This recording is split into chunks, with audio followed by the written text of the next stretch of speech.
Welcome on in, Petals. Welcome back. I didn't know what else to play, and no one else suggested anything, so I went with the first and only suggestion. We're gonna play some Tyranny. I did already have it installed, so that helped.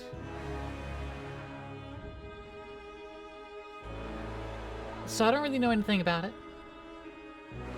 I don't remember, like, anything.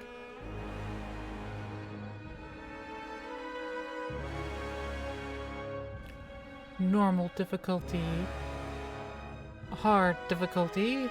Veteran plays isometrics, looking for a challenge. Micromanagement optimization of stats. Path of the Damned, where enemies receive a bonus.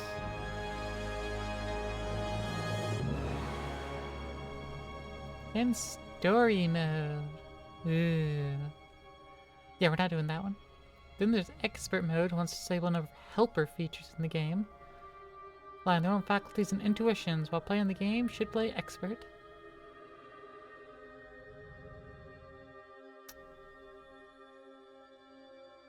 No, I'm gonna leave that because I don't know what I'm doing in this game yet. Trial of Iron, only one save slot is permitted. Party is defeated, we have to restart from the beginning. Nah. Nah.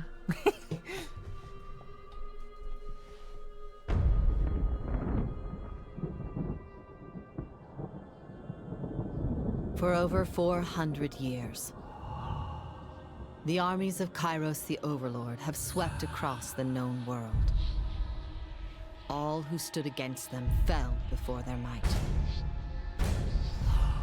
Even the Archons, women and men of immense power, were forced to kneel, chained to the Overlord's will. Now Kairos' final conquest has come to our corner of the world, and two of the Overlord's armies compete for the honor of taking our lands. The elite disfavored, and the teeming horde of the Scarlet Chorus. The voices of Nerat, spy master and Archon of secrets, guides the fierce and undisciplined masses of the Scarlet Chorus. With each battle, the Scarlet Chorus grows stronger, as the defeated are given a simple choice: serve or die. Graven Ash, Archon of War and the Overlord's most loyal general, leads the disfavored. Though small in number, Kairos' ironclad legion has never met true defeat in open battle. Watching over the two generals is Tunon, the Adjudicator, Archon of Justice, eldest of Kairos' minions. Tunon brings Kairos' laws to newly conquered lands, aided by the Fatebinders, judges and executioners of the Overlord's laws. You were among the youngest of the court of Fatebinders when Kairos' armies came to our lands. How could we have known that the fate of thousands would rest in your hands? I was but a small sapling, apparently.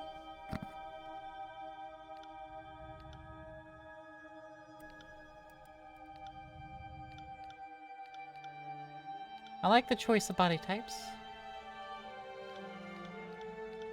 Not a wealth of tones, but a good range of tones, I'd say. But there's no green. In the Northern Empire, where you were born, women enjoy equal protections under the laws of Overlord Kairos. Kairos name out of legend. For centuries, the Overlord has guided power, sending vast armies to swallow entire realms. The most powerful mystic in the world has ever seen, Kairos can issue edicts, magical proclamations that level cities, spread pox, sunder the lands that change the course of seasons. In the southern lands of the Tiers, women may crew a ship, but only men may own or captain a vessel. While these customs give the oceans to the men, the lands are trusted to the women. Men may rent and lease, but only women may own land and bequeath it to their daughters and sisters. While following a parent's profession is standard, many women choose to pledge service to one of the Overlord's powerful archons. Those without a viable trade or lands to call their own are often drafted into the armies of the archons, where it is assumed they will rise to glory or vanish in obscurity in accordance to their worth.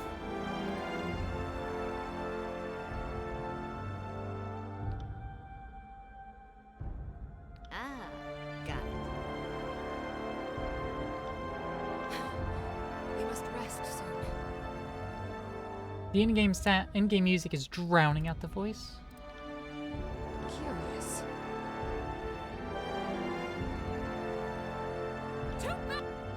You learn something every day.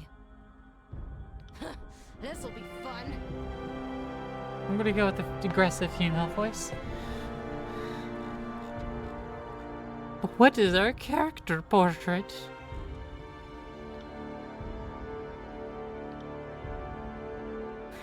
Jedi.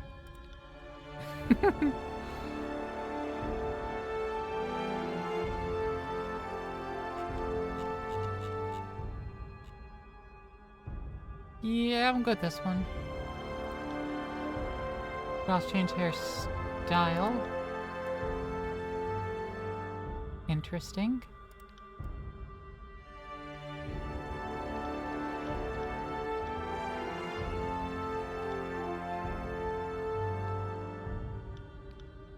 Always lacking in the really long hairs, huh? Yeah, I'm gonna just go with that one. No tattoos. There is a tattoo section.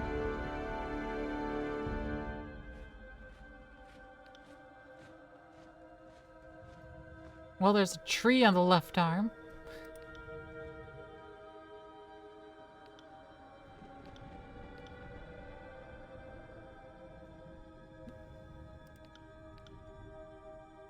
Oh, so I don't get the option for anything in the right arm or the back or anything?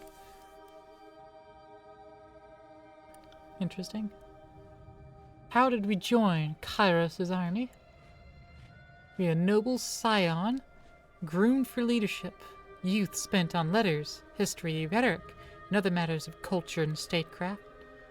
Though he had wealth and creature comforts, expected to grow up quickly and bear the honor of shepherding others through prosperity and war. When your parents came under accusation of sedition, you were sent to the court of Tunon, Archon of Justice, to defend your family's actions. Your parents were found guilty. Their sentence? The dissolution of the treasonous estate. Eloquently pleading your own ignorance on your family's actions, you negotiated your most important deal yet. Immunity from the crimes of your family for the simple cost of swaying fealty to the Archon himself. Despite the unwilling induction, your education and savvy made you a valuable addition to the Archon's cadre of enforcers. And so long as you remain in good standing, your family just might be allowed to live. Or a gilded apprentice, or a hunter, or a pit fighter, or soldier, a lawbreaker, a war mage, or a diplomat. Though would never tell you why, Kairos bestowed great wealth upon your family for some unmentioned service. Any parents used this wealth to have you raised far from home. Your childhood was a nomadic tour of Terratus, with hired tutors and fleeting friendships. Where others had stability and routine, you had worldly and varied education. A careless word in a far-flung city landed you in legal trouble, and you were taken before Tunon, the adjudicator, and made to stand trial. Not only did you plead your innocence, but you turned the accusations around on the accuser for wasting the court's time, and the Archon of Justice concurred. Amused by your wit, wisdom, and adaptability, Tunon claimed you as his newest enforcer.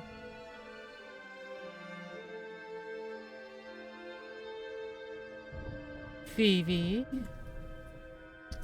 Aren't you just such a good little doll? Aren't you a good doll? Not even a bad queen, are you? You're just a little doll. But you're such a good one at that.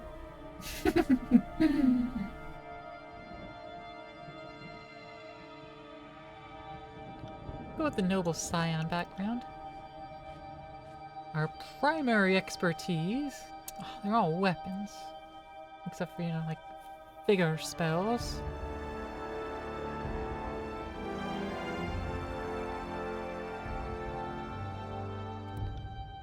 Big greatsword.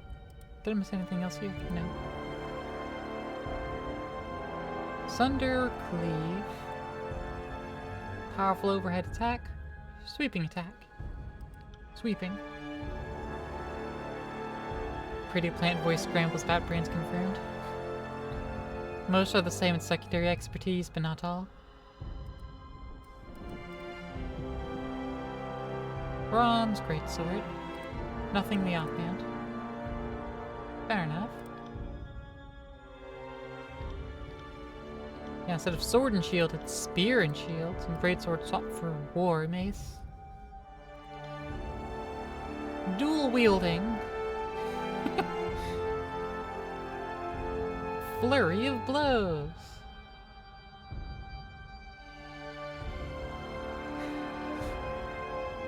One big weapon, or a slightly smaller weapon and another smaller weapon. That's our proficiency.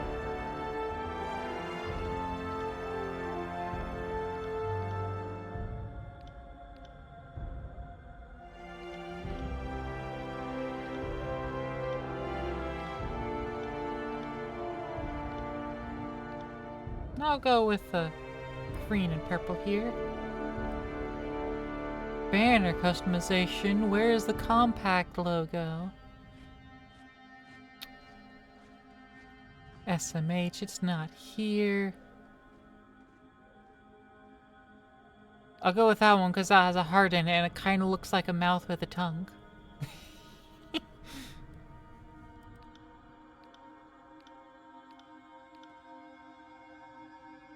There we go.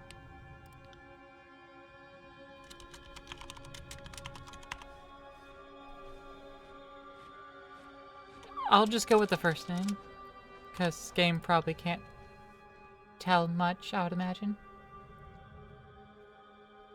We are clearly a hero of might and magic. There is no magic. I guess wits is magic. Might and magic.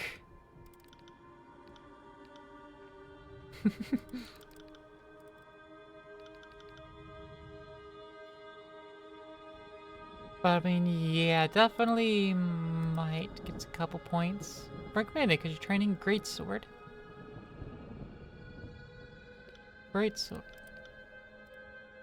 I can just put 2 points in all 4 of those skills. Because greatsword and dual wielding. Quickness. Use abilities, spells, and combats reducing cooldown durations. Minus 6% ability and spell cooldowns. Finesse gives higher accuracy and armor deflection, but we barely did anything.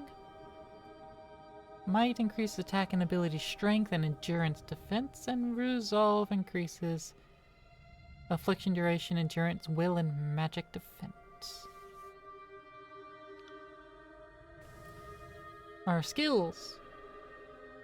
You can have less than 10 stats if you want. Yeah, but I don't want.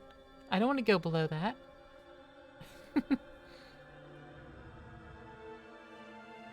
Support skills. Athletics. Parry! Dodge. Subterfuge.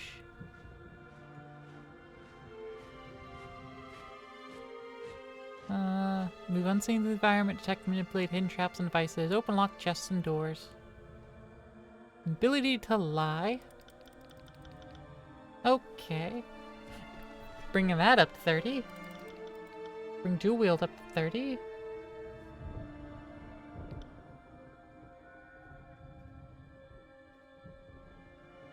Athletics, ability to traverse difficult terrain, execute complicated moves, and to intimidate or physically overpower someone. Go ahead and bring that up.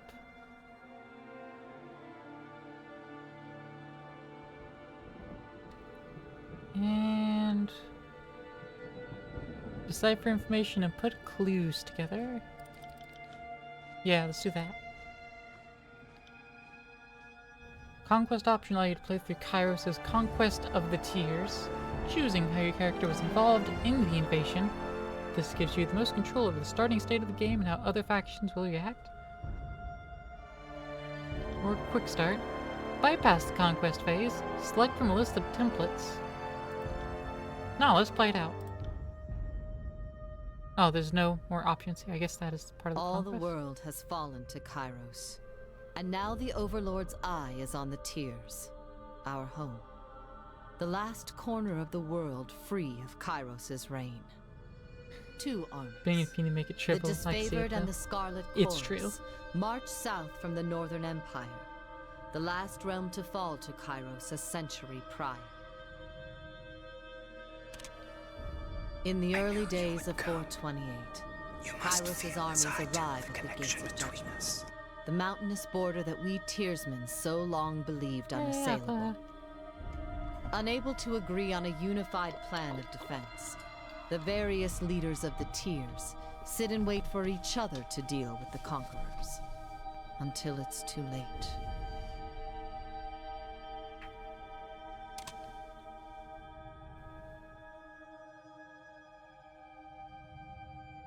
During the conquest, you will decide your character's actions during Kairos' invasion of Tears, shaping the world through which you will adventure over the course of the game. Each choice you make affects your character and how major factions of the Tears respond to you. Your decisions matter. Choose wisely.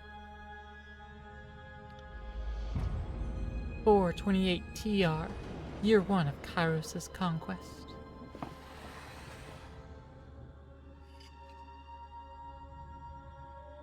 The Bastard City stood on the northern border between Kairos' empire and the Tears. Named for its position between two realms, the Northern Empire and the Southern Tears, the Bastard City and its surrounding lands, known as the Bastard Tier, is a melting pot of cultures and a place of commerce and intrigue. The Tearsmen of the South view the Bastard City as a place of wealth and excess, but to the people of the Northern Empire, the Bastard City is little more than a sprawling slum. Tunon the Adjudicator established his court in the Bastard City. From this foothold in the Tears, he and his court of Fatebinders impose Kairos' laws upon the conquered land. Built upon a natural harbor at the crossroads between realms, the city was a nexus of commerce. To the Tears, it was the center of all wealth. To a northerner, it was little more than a backwater trading post. Its symbolic status as a gateway to the continent made it a natural first target in Kairos' military conquest. Circumstances were ideal for you to prove your worth as a soldier in Kairos' armies. Taking the city would send a message to the rest of Tears. Kairos' will is insurmountable. Hey, Molly! Infiltrate the Tears. Both armies sent their forces to prepare the way. Gates of Judgment. The first major engagement of the war.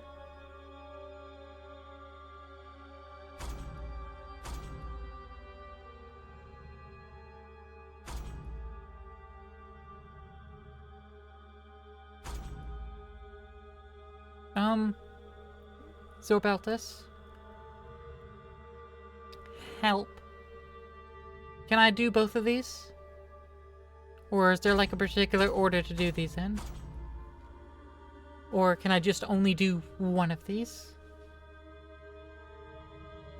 One or the other?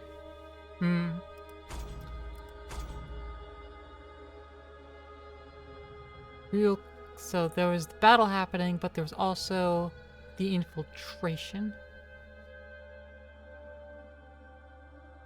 This favor and Scarlet Chorus each had a plan to infiltrate the capital city. No, I fought in the front with the disfavored. Superior breeding and disciplined training would win the day. Or the chaotic mass of the chorus.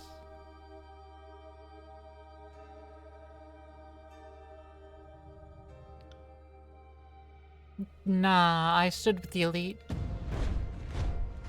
The Bastard City learned too late that a military is earned and never bought. The mercenary army quickly found themselves outclassed by the superior tactics and formation of the disfavored. Those few who lived to the end of the battle were rounded up, the weak executed, and the strong enslaved to haul the army's wagons on the journey south.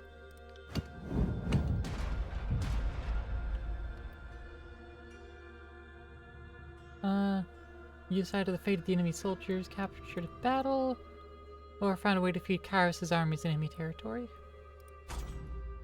No, I was judging them. The soldiers of the tiers fell by the hundreds, and Kairos' armies could not agree on how to handle what few survivors they dragged back to camp. Befitting your role, the commanders turned to you to decide the fate of those who occupied prison pens. There were only enough prisoners to support the plan of a single army. So, slaves to haul the gear, or conscript them to serve in the army? Nah, they'll haul the gear.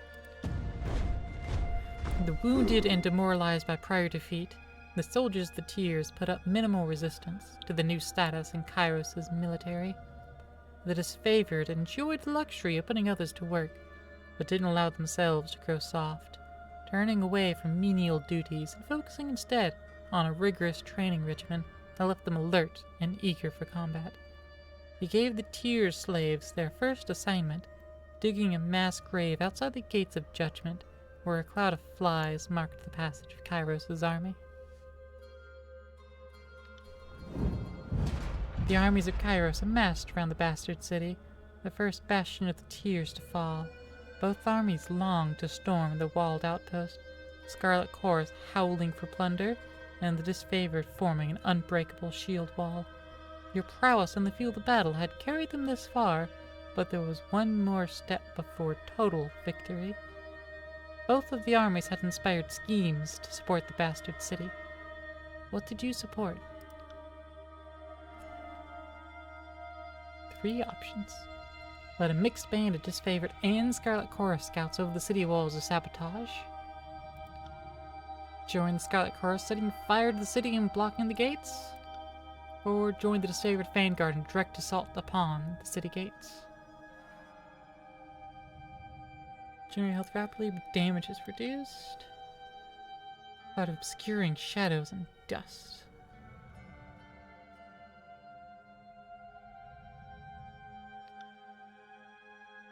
Or Searing Palm.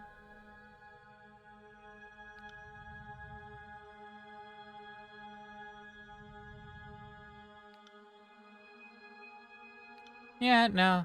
I just went for the upfront method. With heroic courage and legendary determination, the disfavored battered the gates of the bastard city to splinters. Those who fell under the consistent hail of arrows or cascades of boiling pitch left the battlefield temporarily, only to appear hours later as Archon Graven Ash's protection healed their numerous wounds.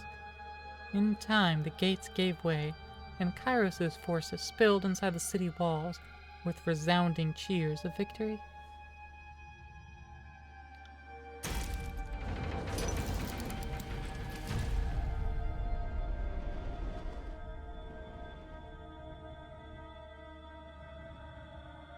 Oh. Bastard City settled into a new state of normalcy, with every tower displaying Kairos' banner. Your name was whispered alongside rumors of a decorated career to come. The armies divided into 2 fronts and migrated south. Tunon sent word that you were to join the next frontier of Kairos' conquest, either as judge and overseer of the settlement of Lethean's Crossing, or as a war advisor with the armies advancing into the realm of Apex. Do you want to judge and oversee a settlement of Lethean's Crossing? Deposits of iron made the settlement of Lethean's Crossing a strategic war asset. Kairos sent the Forge-bound, smith mages of exceptional skill, to establish a flow of weaponry. Tunon the Adjudicator sent one of his Fate-binders to ensure the enforcement of Kairos' law. Apex as a queen? The troops of the mountain realm of Apex stood idle in their safety of the valley, biding their time as their neighbors in the Bastard tier fell. In the second year of a war, a joint force of the disfavored and Scarlet Chorus crossed over the mountains to take control of the tier's central valley. So Zor, what do you mean? Like, Apex has a queen? Sure. And I imagine that means I'll be able to do something about that. But what do you mean by that? Can I make that queen into my personal plaything if I go and conquer Apex? Is that something you're saying? Can I make the queen my personal pet?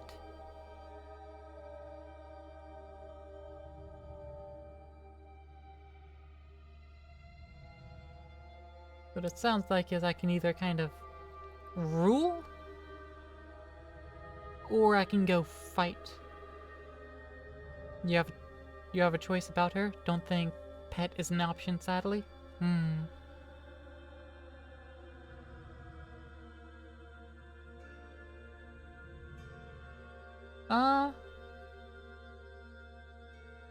I think ruling might be the good choice for me to go then. If I can't domesticate a queen, then I might as well just be the one in charge of a region.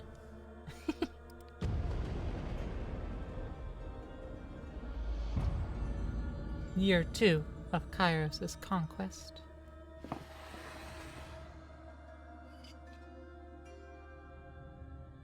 Years ago, Lethaean the Bold founded a small merchant town at the intersection of ancient old walls.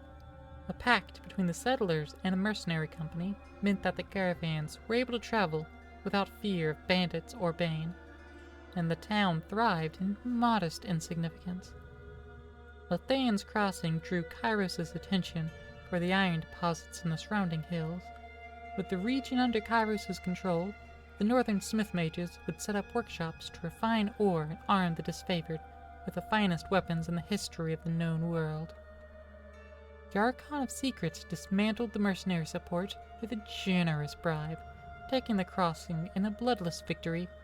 Chunon dispatched you to travel alongside Kairos' forces and bring order to the region.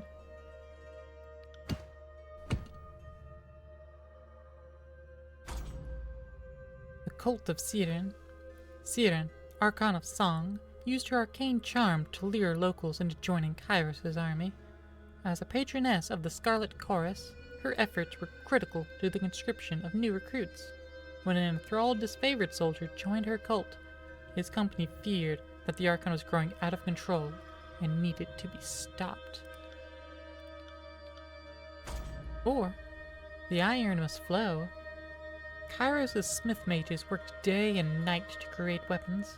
No one faulted their dedication, yet production was low. The plans that came to light proved divisive to the disfavored. And the Scarlet Chorus. On one hand, any additional manpower was needed for fighters, not forges. On the other hand, the celebrated weaponry of Kairos' armies needed to be fiercely guarded. We can either conscript help from a local tribe of beastmen. Their strength would be more than offset their disobedience. The disfavored protested that savages have access to secrets of iron, but their voices are few compared to the sports of the Scarlet Chorus. Or, the Scarlet Chorus took refugees from the recent influx and forced them to serve in Kairos' military. You repurpose these individuals to haul wagons of iron for the smith mages. This proved an inconvenience to the Scarlet Chorus, who relied on their force of numbers to be effective in the field.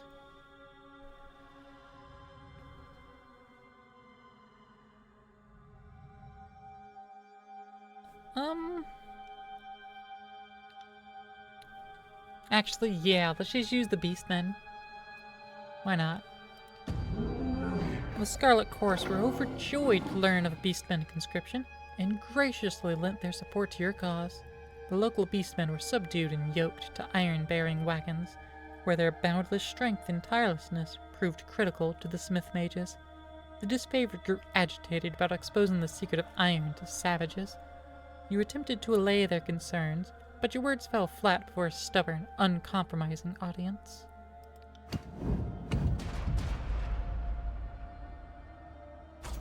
Pick the armory?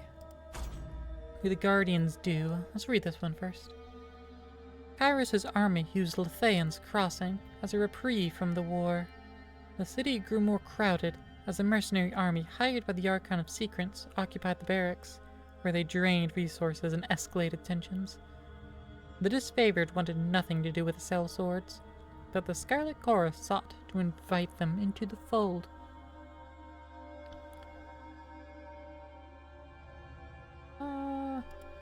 Or pick of the armory. Since you aided the production of weapons, commanders of both armies lobbied for additional arms. They offered all manner of bribes to be the next in line for a fitting session with the masters of the forge. How did you sate the lust for iron? We can let the disfavored have the iron, keeping the best tools in the hands of the elite. The Scarlet Chorus saw the slight as an obvious display of preferential treatment. Or I can give iron arms to the Scarlet Chorus commanders, knowing they pay very well for any killing tool. Weaponry of such a claim was typically reserved for the highest disfavored officers, but you were open to changing tradition under the right circumstances, or you allowed no changes to the orderly dispensation of iron, and punished those who tried to bribe you twice.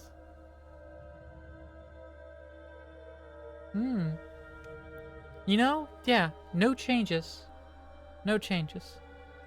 No bribes. Using language left nothing open to interpretation. You let both of the commanders know that bribery would not be tolerated in Kairos' military. That didn't stop either of them from seeking you out again, making promises of wealth and advancement if you showed special favor. Deciding that enough was enough, you ordered both of the commanders flogged in view of their armies, letting pain and humiliation teach them where reason had failed. Yay! Tragedy struck when a mercenary hired by the Voices of Nerat injured a forge-bound artisan, leaving him unable to practice his craft. Tunon ordered the mercenaries to leave the city in the hands of Kairos' more responsible servants. Only a token garrison could be left behind while the armies returned to the front. As the disfavored and Scarlet Chorus showed increasing tension and hostility toward each other, Tunon decreed it best that only one force control the crossing. Whipping two commanders in front of their armies? Kinky? Exactly. Who controlled the crossing? The disfavored did. The elite troops can hold it. The Scarlet Chorus wants their numbers, and so we shouldn't split any of them off. The disfavored control the crossing. The disfavored placed a modest garrison in the settlement of Lathaeon's crossing. Though the force was larger than might be needed to police the small settlement, protecting the forge-bound ironless became the true agenda of the defense force, as these magical craftsmen kept the disfavored invasion force suited in iron. Relieved at the departure of the Scarlet Chorus, the citizens of Lathaeon's crossing felt they got the least of two burdens. You received word from Graven Ash thanking you for your decision. The forge-bound and their weaponry could not be entrusted to the Voices of Nerat. Known in his official capacity as the Archon of Secrets, the Voices of Nerat is equal parts genius and madman. Rumors abound that he can steal the minds of others. The few, if any, are alive to confirm as much. The subjects of his interrogation are never heard from again, and the Archon is able to recall the memories of his victims with startling accuracy.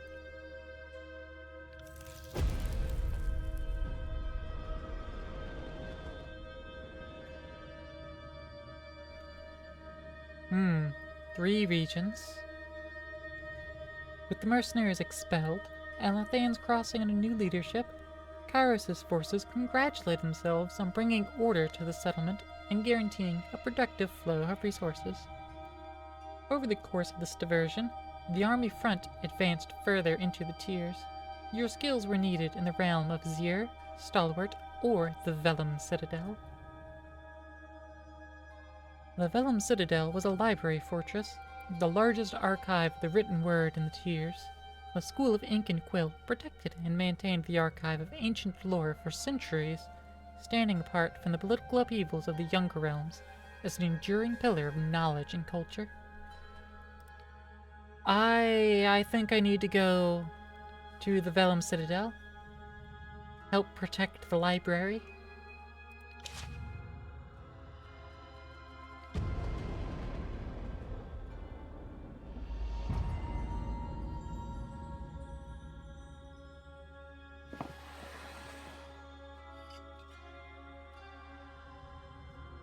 The Vellum Citadel was an archive and library of massive scale. Its inhabitants were known as the School of Ink and Quill, a circle of mages that, centuries ago, carved out their own mountainous refuge on lands unsettled by the other major realms. Legends said that the Citadel housed a treasure trove of arcane knowledge. The Overlord's spies infiltrated the school and confirmed as much.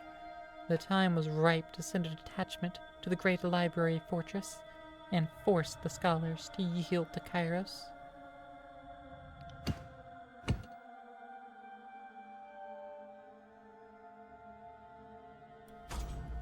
A detachment of Kairos' army marched on the Vellum Citadel, expecting an orderly surrender. As they neared the main gates, a blast of arcane energy struck the commanders dead. Suddenly, the highest ranking officer alive, Kairos' forces looked to you for the next steps. The call weighed on your mind, as an immediate influence on soldier losses. We could either order the expendable Scarlet Chorus to attack, commanding the disorderly mob forward to give the elite disfavored a chance to withdraw. Though a costly maneuver in terms of lives lost, this assured the survival of the most capable and effective soldiers. Or order the disfavored to advance their shield wall, knowing that a handful of Kairos' elite soldiers could hold the attack until the Scarlet Chorus retreated. You knew the disfavored would despise you for any losses at the Scarlet Chorus' expense, but that was a small price to pay for saving lives. Or we could ignore it and deal with a song of ensnarement. Tyranny, the Archon of Song, used her power to enthrall enemy mages who crept beyond the Citadel walls. After Kairos' forces rounded up the arcane practitioners, the disfavored began executing new captives before they could share dangerous knowledge, a crime under Kairos' law, with the Scarlet Chorus. I could calm the disfavored with a compromise. The sage's mouth would be bound with iron bridles, preventing them from speaking their forbidden knowledge. Or punish the disfavored for executing mages bound to the Scarlet Chorus, ordering that several disfavored soldiers be given to the Archon of Song as her personal bodyguards. Honestly, I'll just muzzle the mages. Oh, stretch and watering? You got it.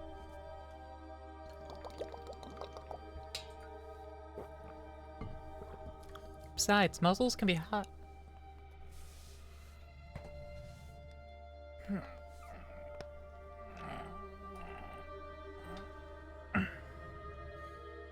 Archon of Song is the way to domestication. Poggers. Ooh, that was a good stretch. As the disfavored fitted the sages with their restraining masks, the Scarlet Chorus openly criticized the suppression of enemy intelligence. You gave the soldiers a stern lesson on Kairos' laws and the sensitive treatment of forbidden knowledge, but that didn't stop the whispering and rumors that the conquest was being mismanaged.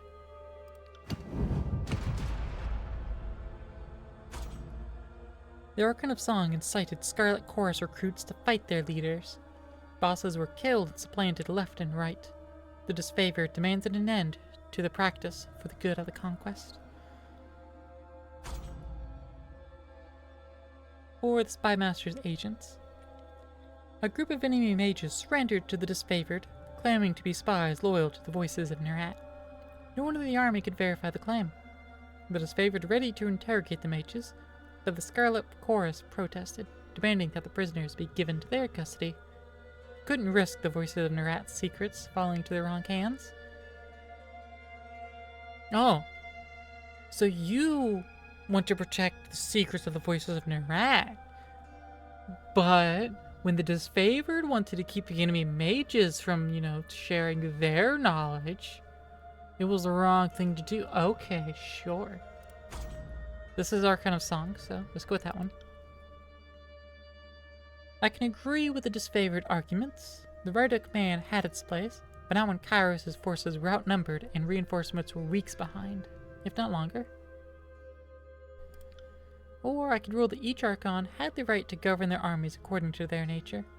The right of command bred chaos, but it also ensured that the strongest rise to lead.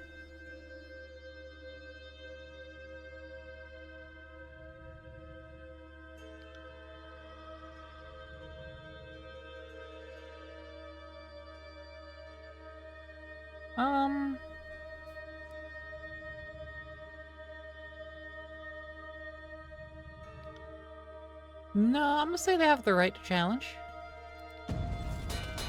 Your keen understanding of their ways pleased and surprised the Scarlet Chorus detachment, who thanked you for their ruling. The following evening, 2 gang bosses were murdered in their pallets and replaced by stronger variants, who fought hard to defend their status. Though the camp grew quieter over time, the chorus fought with twice the ferocity under new leadership. Food and morale dwindled as the siege party realized the enemy would win this war of attrition. Chunon sent word that Kairos' patience had run thin. The Overlord would cast an edict of fire on the enemy. The parchment arrived in a slender case of engraved iron. Written on it, the words of a spell powerful enough to destroy the Vellum Citadel. You had the choice of when to read the edict. Reading it at sunrise would offer your enemies no warning of the devastation to come. You could also wait until sunset, giving them ample time to flee or make amends. Opting to give the enemy no quarter, you proclaimed the Edict of Fire at the first moments of dawn, granting the enemy no warning of the destruction to come. Though the chorus insisted your actions doomed their spies, the disfavor applauded your decision. Or, claiming still had spies within the Citadel, the Scarlet Chorus urged you to warn the mages of the Overlord's edict. Granting their request, you met with the enemy under a blue flag of peace, and then warned them of their doom, giving the chorus spies and the enemy a chance to run. I think I'd go with this way, giving them a chance to surrender and not burn the library down. That's why I came out here, to make sure the library didn't get destroyed. You confronted the mages with a warning and hoped the message was received. The hour before sunset, numerous figures were spotted fleeing the citadel. As the sun dipped under the horizon, you read the words of the edict. The earth shook, and red-orange light glowed at the foundation of the sprawling citadel. Bubbling up from under the library, a torrent of lava heaved with explosive force, gushing from windows and between loose bricks, melting winding trenches in the surrounding land. Days later, the flames still raged on, the conflagration continually fed and renewed by the power of the edict. I don't want to burn the library.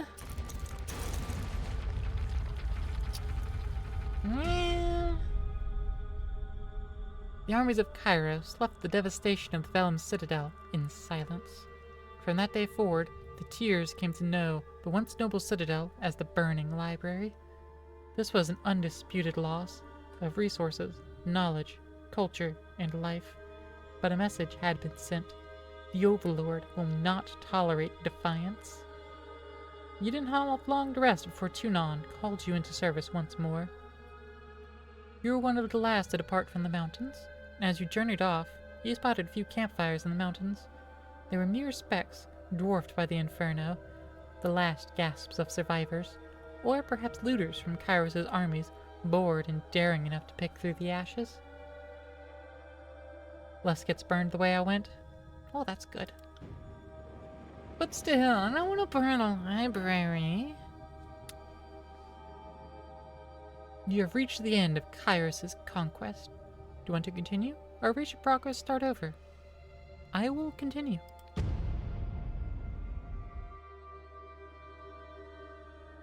Oh hey, a loading screen. Are we actually about to get in the actual game? The year is 431, and Kairos' invasion has shattered all major opposition in the tiers. The Younger Realms, the Bastard Tier, the Free Cities. All who defied Kairos lay broken by battle, or bowed in surrender. The two armies of the Overlord, the Disfavored and the Scarlet Chorus, now control our lands. But our will is not yet extinguished. Not entirely. In the Valley of Vendrian's Well, those of us unwilling to bow to Kairos have banded together in defiance. Violating an oath of surrender from 2 years prior, we have staged a bloody uprising, murdering the Disfavored and Scarlet Chorus garrison in a midnight assault. How dare they? With their main forces spread across the tiers, the Disfavored and Scarlet Chorus redeploy to Vendrian's Well to crush the resistance. But months pass with no definitive battle.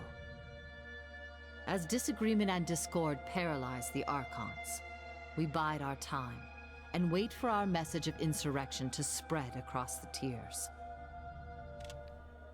The Overlord is not amused, and Kairos has one message for the Archons: crush the Oathbreakers or die. Kairos backs this threat with an edict, a magical commandment that can slay all in the valley should the order be ignored. The honor of proclaiming this edict fell to you.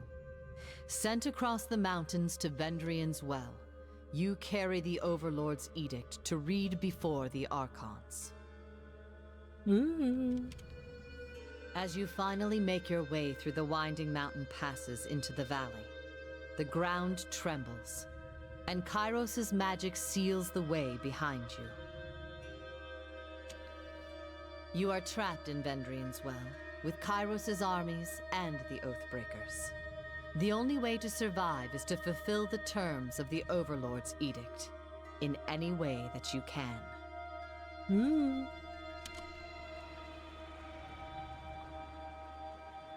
Hey, the actual game.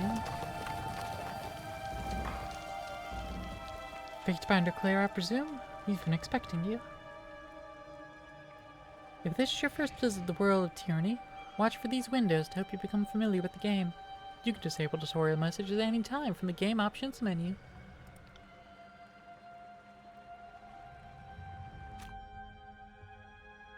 Kairos, the Overlord be praised! When I heard the avalanche, I feared the valley was sealed with you on the other side. The disfavored warrior claps her gauntlet to her breastplate, the traditional salute of the Legion. The commander wouldn't say why the governor of Lethaean's Crossing would be coming, but since we have no forges here, I imagine you're here to knock some sense into the voices of Nerat. She catches herself, clearing her throat with a smile. I mean, mediate with the Archons, so that we might agree on a plan to wipe out these Oathbreakers. Disfavored gain major favor. I could glare silently. I'm in a hurry to deliver a message to the Archons. I come bear an edict of Kairos. Our soldiers will complete their task or die. Or can you hear that hum in the air? That glow around the rocks? The avalanche is Kairos' magic. The Overlord has sealed the valley.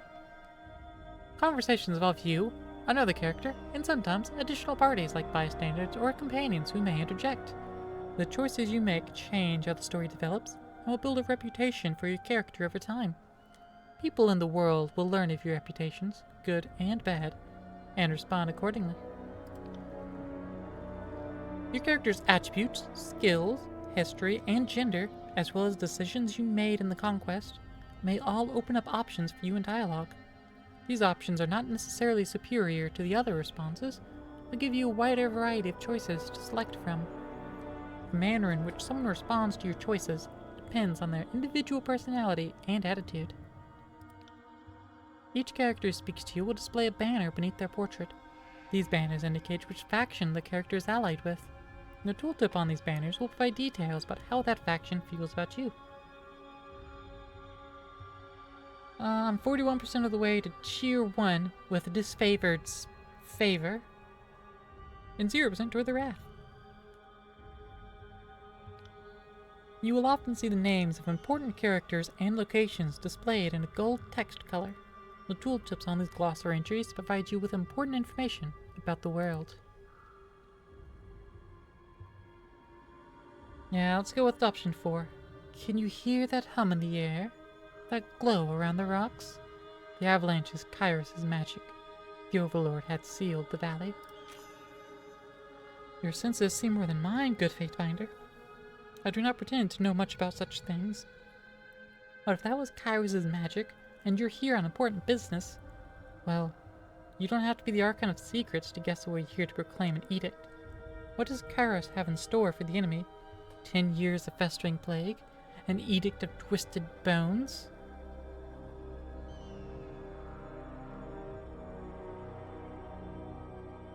I come bearing an edict of Kairos.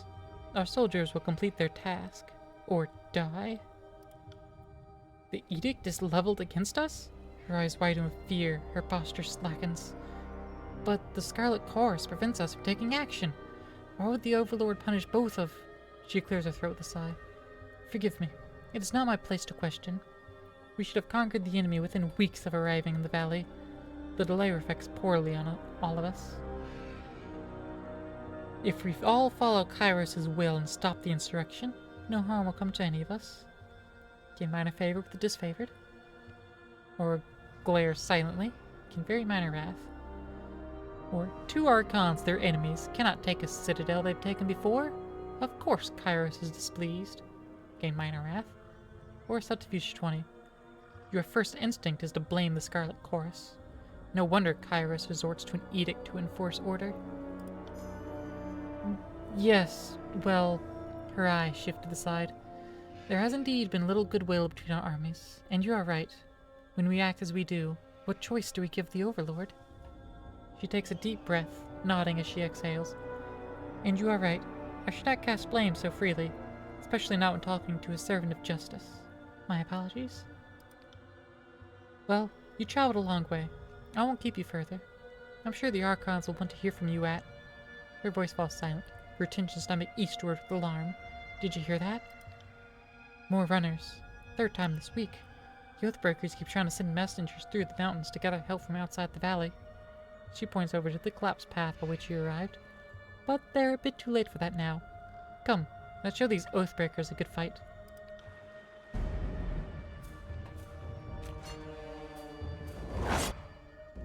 Game paused. It's supposed to auto-pause for me when I started battle. I turned that option on.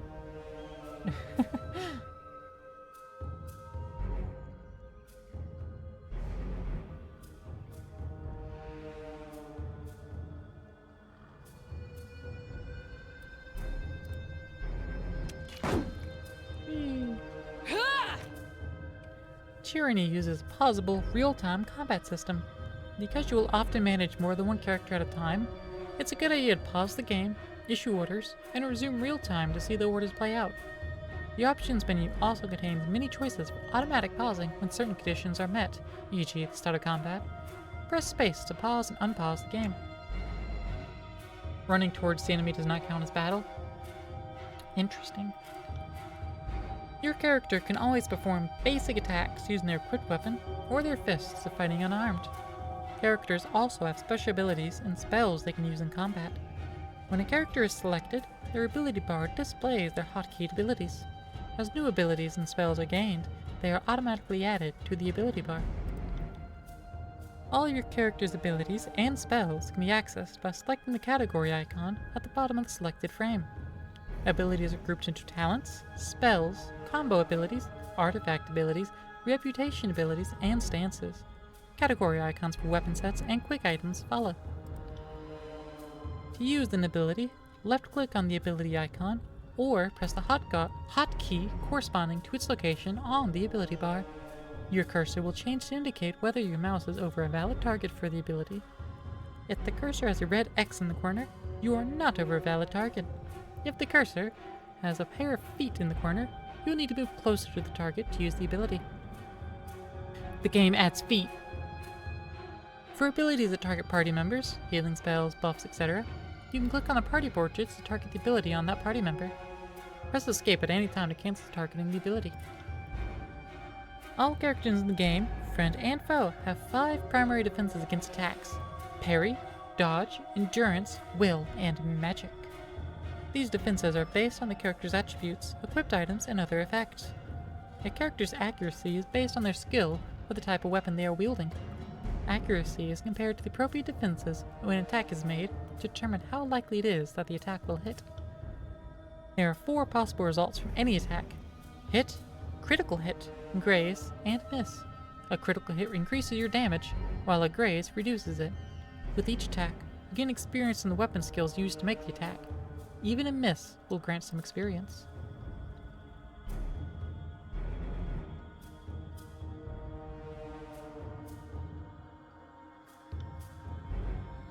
Thrust!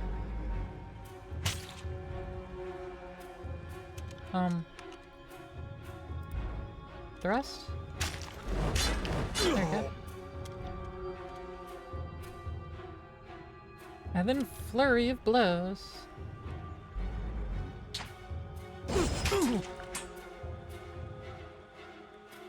Yeah, I'll see the little timer.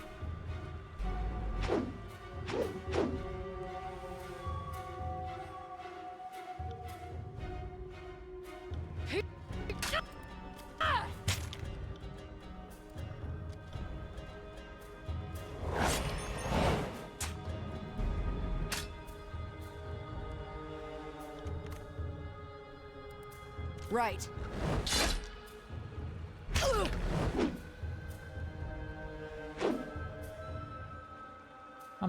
We're flanking now. That should be an advantage, right? Oh yeah, Warrior's Respite. Turn to health rapidly. I have plenty of health still. That's 1 down. Let's check further down along the path for more.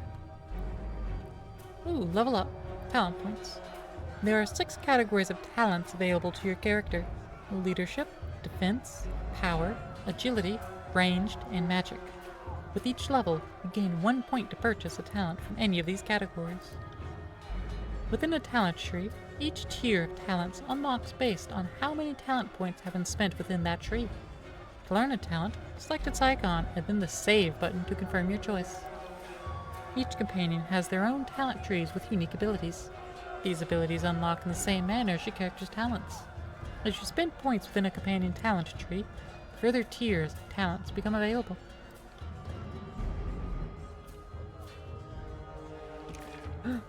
Spell creation? We can make our own spells. Pog.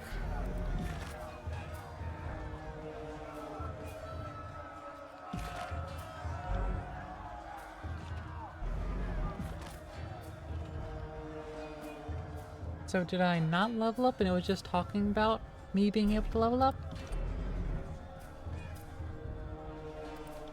I suppose so.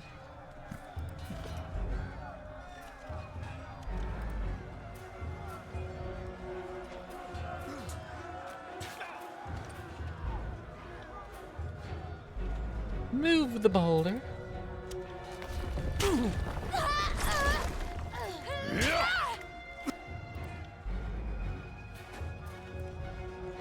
Can't do that.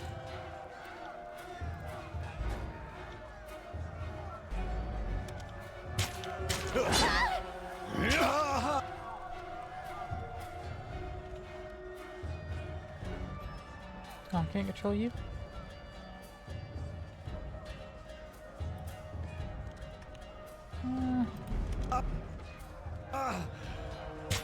I'm running away.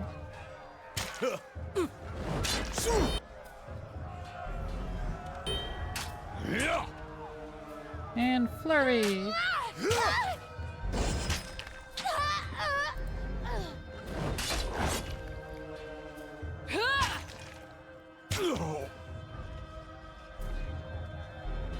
Can I loot bodies? Can I loot that body? Loot the motherfucker!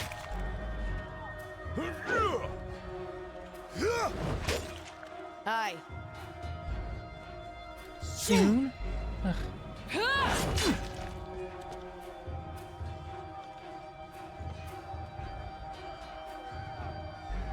Don't bother with me. Go down to the past. Drastus. Soldier clutches his gut and winces. You can see a hint of entrails between his fingers. You're wounded, and it's not trivial. He laughs through clenched teeth. This? But a scratch. I've seen twice as worse 10 times over. He doubles over in pain, gagging and shivering. If you'll let me help.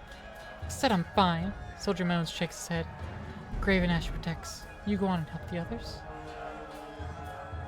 Fine then, bitch. Loot! Okay, so only if they're, glowing. That one's glowing.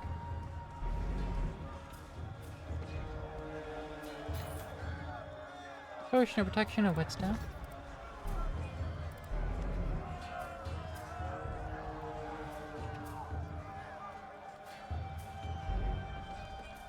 More loot. Shrooms. Several skulls, bleached by the sun and picked clean by carrion birds, are spiked on a roughly hewn post. It is the only heraldry the Scarlet Forest needs. Try and catch me, worm. The young Scarlet Fury weaves around the Vendrian Guard attackers, avoiding the weapons with fluid grace. She nods to acknowledge you. A breathless enemy soldier passes a glance to her countrymen. This one's crazy. Too much lead in her water. We should cut our losses and turn back. Fate binder.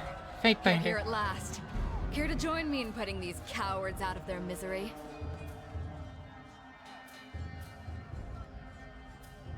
Save something for me. For the realm of Apex, charge! The Vendrian Guard level their weapons in advance.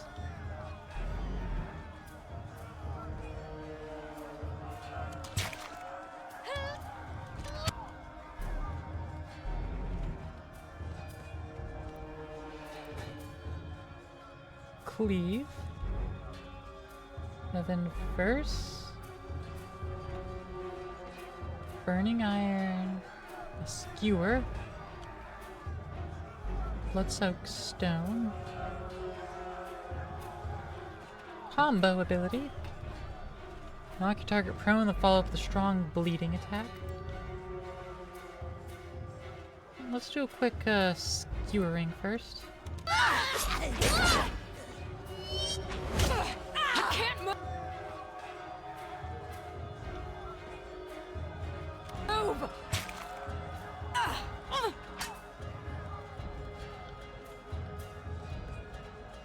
Sorry about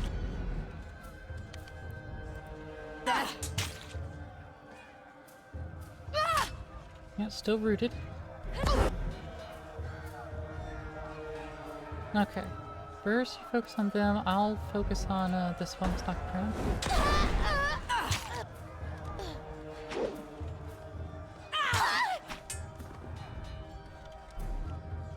No longer rooted. Will do. Hope you fancy red.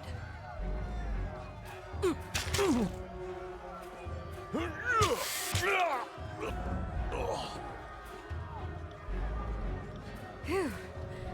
I can tell you didn't spend the conquest in a diplomat's tent. The fighter surveys the fresh corpses and nods with satisfaction. Oh, hey! She's just associated with me! I'm Verse, by the way. But there are more important things to take care of than introductions. Those Vendrian Guard we killed didn't come alone. She gestures to the skirmish unfolding past below, shaking her head. Why are the Vendrian Guard attacking now? My guess. The Vendrian Guard are testing our strength in battle, learning how we perform before they organize a real offensive. That or they're really, really desperate to get beyond the mountains and couldn't wait until nightfall. Alright. Eager. I like that. Before we go, you might search among the remains of our fallen comrades. Wherever they're bound, I doubt they'll miss their boots, much less any rings or any useful iron they might be clutching. Nice and practical. No reason to pity the fallen. Before long, we might wish we'd joined them here. But at least we'll enjoy heavy pockets and warm toes. For the voices of Narat! Verse furrows her brow and focuses down on the battle to come. Right. Oh, it looted all nearby corpses. Okay, that's neat.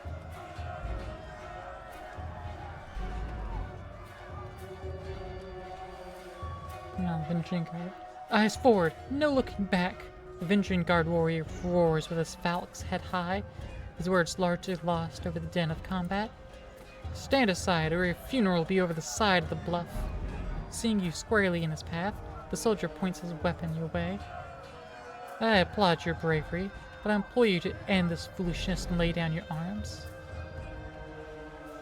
There is no escape, and for Oathbreakers, no surrender. No, I'm gonna tell him to surrender. Not a chance. If I surrender, I'm as good as dead. At least we can drag some of Kairos' chosen along our short journey to the void. As the signals cement a charge, the sound of chanting rises from the south, drawing his attention. Scarlet Chorus reinforcements! Hurry!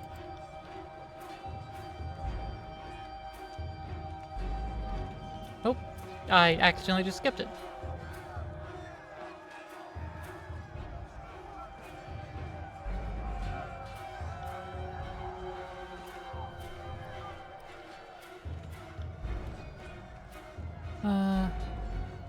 Run down the Oathbreakers! Let none escape!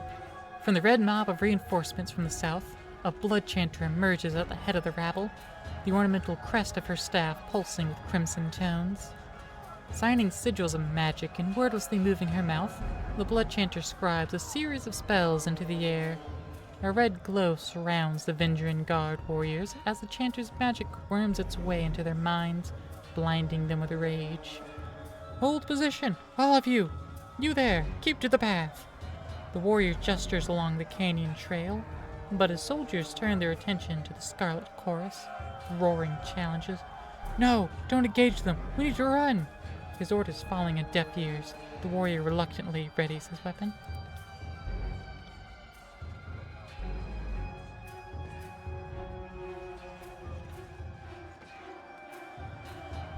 Okay, you need to move further forward.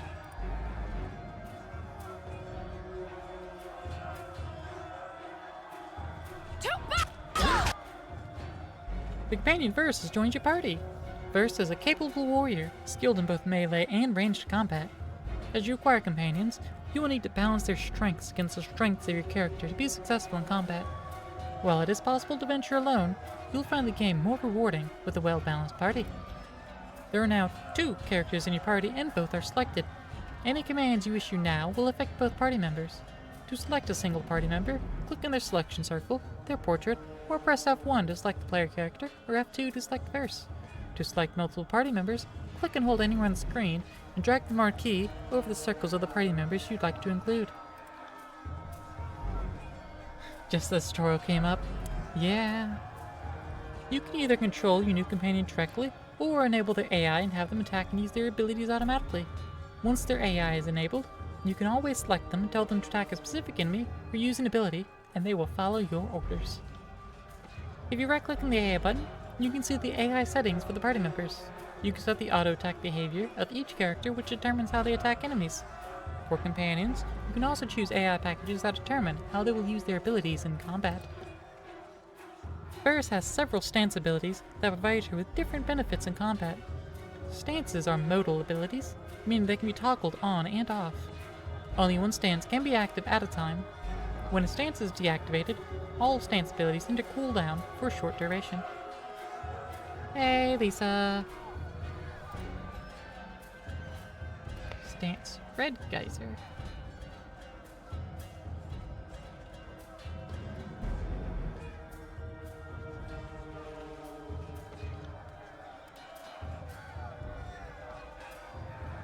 Stealth toggle, select all party members, formations, and camping.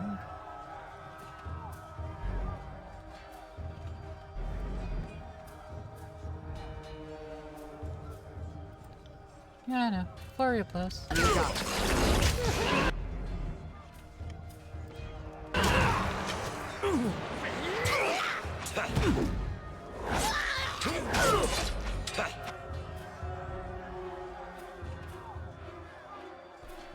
Finally home from your TwitchCon/Clover visit? Nice. Welcome back home. Skewer!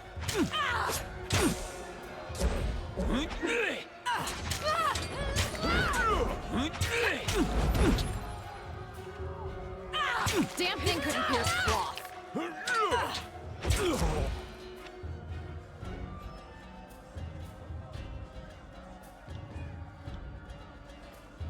Warrior's Respite.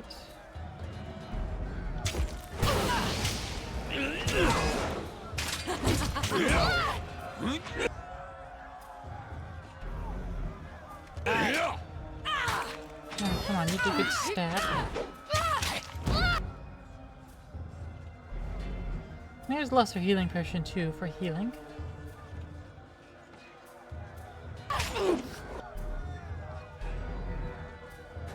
Sorry, I can't.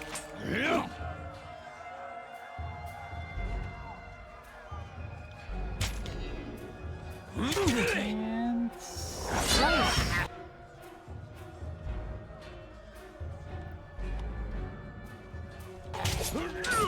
5 on that one.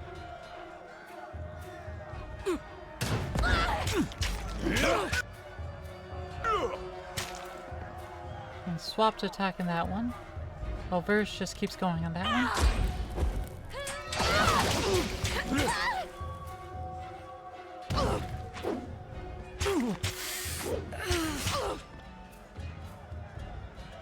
You got it.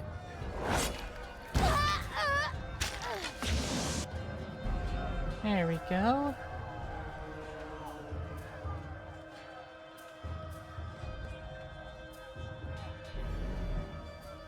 Right. Rot Spear. Crushed between the teeth, Rot Spear seeds increase a soldier's might at the cost of inspiring frenzied rage.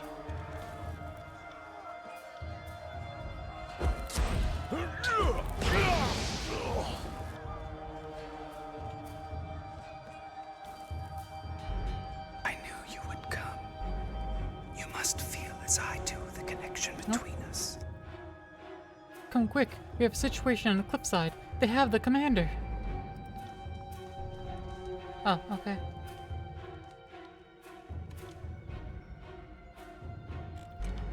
I mean, I could just go through here, but looks like the gate's closed. I guess I have to go that way. Ooh, loot.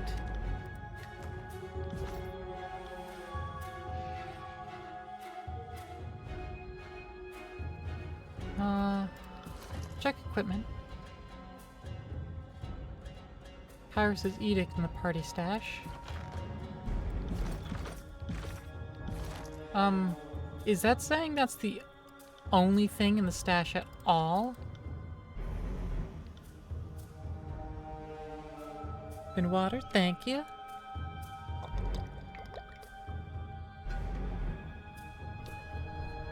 I can appreciate a watering. Where's all the stuff I've been picking up? I've been looting. I've hit take all so many times. Where are all the things that I picked up? Broken helmet. We sold for spare parts. Oh, it... Yeah, I want all equipment. I want to see everything. Scarlet Fury Helm. It is... slightly better.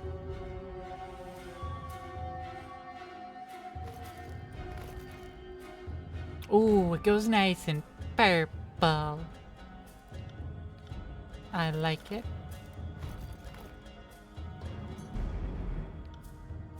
I can hide it, or I can wear it. I'ma wear it. The Scarlet Chorus leather armor.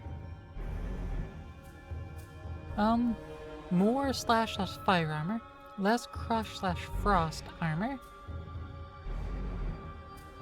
Because I guess default is at 2. It's just armor 2. It's armor 2, then /3, crush 0. It has better deflection and faster recovery.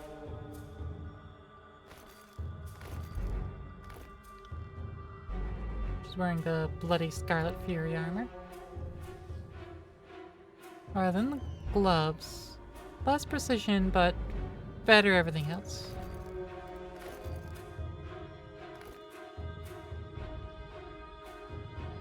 The Vindrian Guard heavy bronze helmet. Better armor and crush corrode armor. But worse everything else. I don't want it. I don't want to use it, rather. Lesser sigil of reaching grasp. Slightly increase the range of a spell.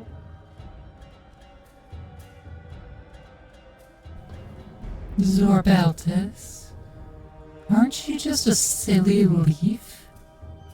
Just a silly little leaf, hmm?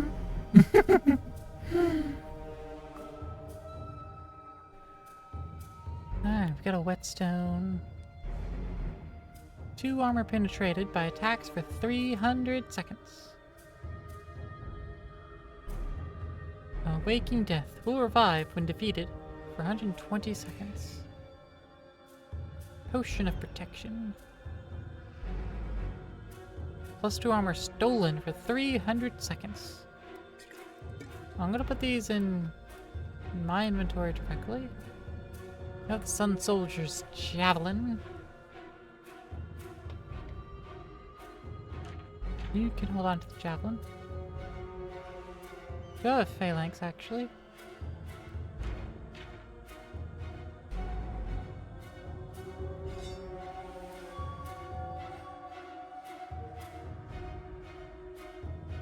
No, it's not actually comparing with the Phalanx. I see. Oh, Rogue's Leathers. That's actually better than everything except Pierced and Fire Armor.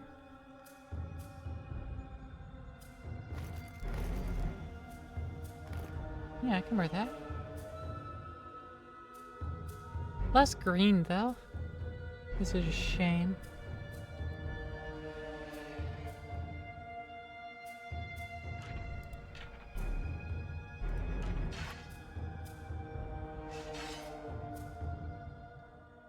Yeah, I don't know what this is highlighted for. Phalanx is worth a lot more, though, than the Javelin. Let me just equip it so I can compare. The Javelin has less armor penetration and melee, higher recovery, accuracy, and DPS, but lower range. But as a ranged attack, it has less armor penetration, a lot more range, a little more recovery, higher accuracy, but less DPS. Interesting. I'm still not going to use it, though.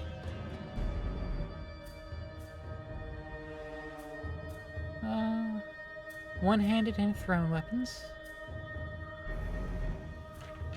I'll give it to her instead. You can dual-wield throwing weapons? Yeah?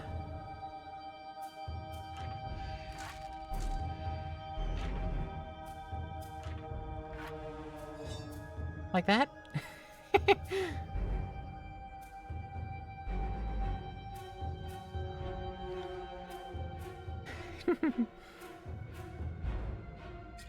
I'll put these in quick items over here.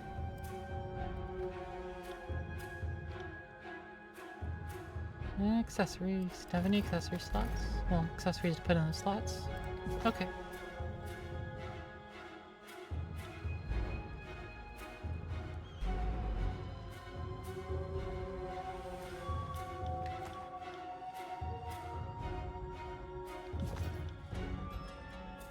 New Greaves. Eye opens. Agate. And the Vindrian Guard heavy bronze Greaves. Higher armor, less disengagement defense, and lower reflection. I'm going to keep the Tunon boots on. You use dual throwing weapons as a backup for magic. Ah.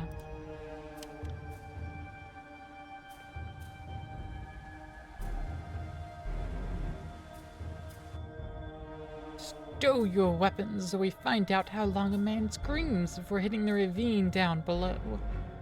Cornered between a precipitous drop and a band of angry soldiers, the Oathbreaker warrior holds a disfavored officer at knife point. Skewer him! Worry not for me. Graven Ash will protect. You know, that's Drast saying it, okay.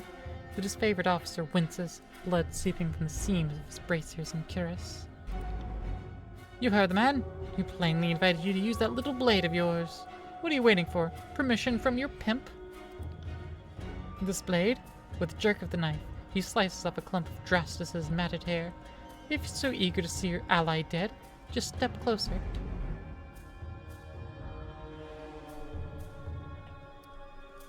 Lower my weapon, then charge forward and wrest the knife from him. Or I can attack. Or I can attack you or Drastus. Let him die. Minor wrath from the chorus, but minor favor from the disfavored if we say we have to help him. Minor favor and minor wrath, the opposite direction.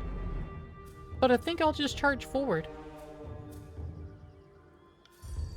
The Oathbreaker cracks a wide smile as you lower your weapon. That's right. Now the rest of you, drop those weapons. With his attention on the other warriors, you dash forward. He reaches out with his dagger to slay Drastus, but your hand is already on his wrist. With a wrenching twist, you mangle his hand, dropping the dagger harmlessly to the ground. The disfavored warriors rush forward from either side of you. Tyrell barely manages a strained gasp before being hacked and impaled upon their swords and spears.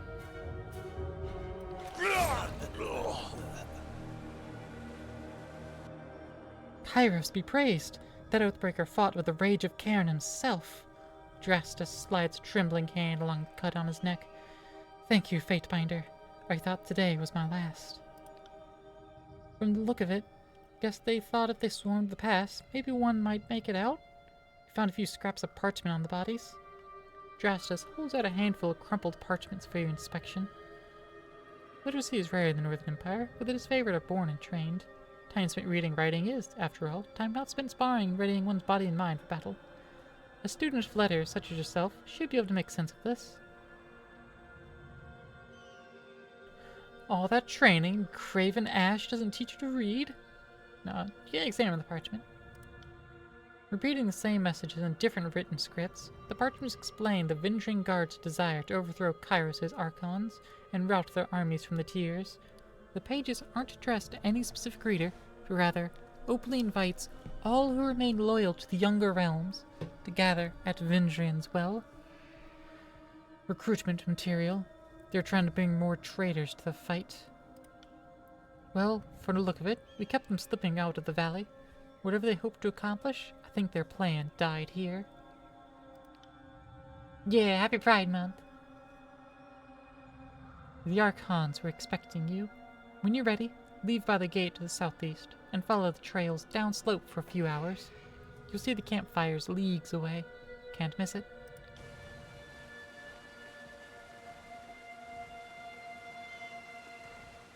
I've got a body to loot. Ooh, quick finger bangles.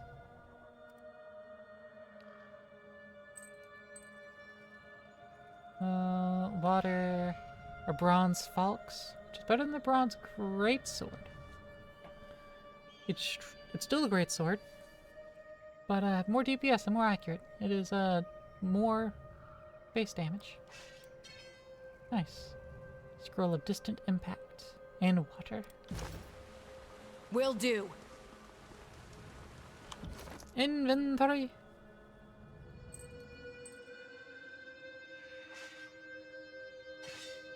Ooh. New sword. Climb the rope. You learn something every day. The woo? Potion of invisibility. Nice.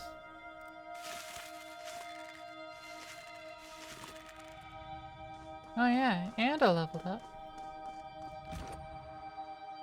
I have unspent talent points. Level up bonus plus 20% endurance and will defense for a bit. And I have an attribute point.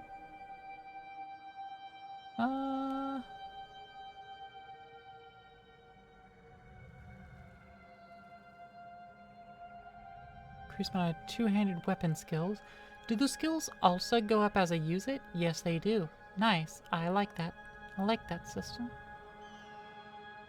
So if I want to just go ahead and make my spells a little better, I'll just go ahead and pop that point right there. And that'll increase my lore skill by 1, magic staff by 1, and a bunch of other little bits. Locking the skill growth will prevent this character from gaining experience in this skill through normal gameplay interactions. Interesting. Why would you do that? I suppose there's a reason. I suppose there's a reason someone would do that. Causes thrust to interrupt the target, delaying their next attack. Increase defensive benefits from shields. On a level 3 for leadership. Magic. Power. Range. Agility. Of leadership, defense, power, agility, range, magic. Okay. Poison dart, escape. Adds a rooting effect to thrust ability. Thrust now also increases the movement speed and breaks current engagements. More skill learning for skills that you didn't use once early in the game. What do you mean more skill learning for skills you didn't use once early in the game? Why would you lock skill growth? Like, I don't see the point in it. If you lock skill growth, do the other skills level up faster? I doubt it. They do?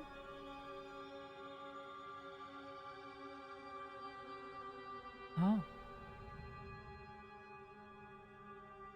Not much little? Okay. Move faster in combat. Add a feint to your thrust ability, blinding your opponent as you strike them. Or a mighty stance. Or sunder. Focus on rapid strikes. Blitz stance. Yes.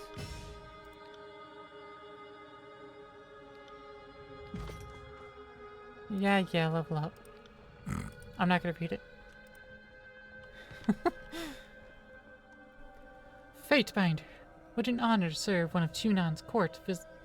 What an honor to have one of Chunan's court visit our humble holdfast. Need supplies? Bursting with energy, the merchant slams her palm down on top of the crate. If so, you've come to the right place. So, what'll it be today? She spreads out a welcoming arm over her wares. I trust you be granted proper stewardship of the goods you are peddling? Well, you see, Fatebinder. The merchant cranes her head to the side, scratching her neck. I think so? I've been handed these bits of scripts. She reaches across a stack of provisions to snatch a scroll case. But I'm not a woman of letters. Numbers are my strength, which you can well imagine. Let me see those. Certainly, good Fatebinder. She hands you the scroll case while wearing a quizzical expression. The cursory read indicates this merchant is granted the unlimited right to trade in a logistical capacity. When not supporting an active battle, she has the right to trade grain, copper, and olives anywhere in the tiers. Where did you get these? Harchian Bronze acquired these on my behalf. From Archon Tunan's agents, I believe. Your expression shows deep concern. Do you see any issue? It all seems in order. Well, naturally, she winks. Just because we fight dirty doesn't mean we trade dirty. Well, most of the time, at least. Let's see what you have.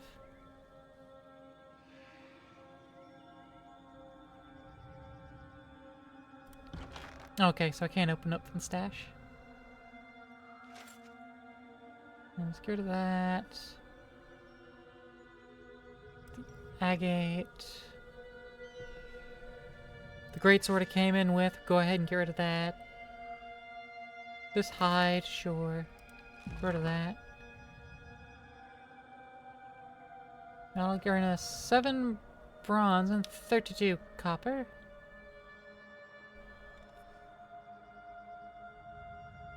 We can get some camping supplies.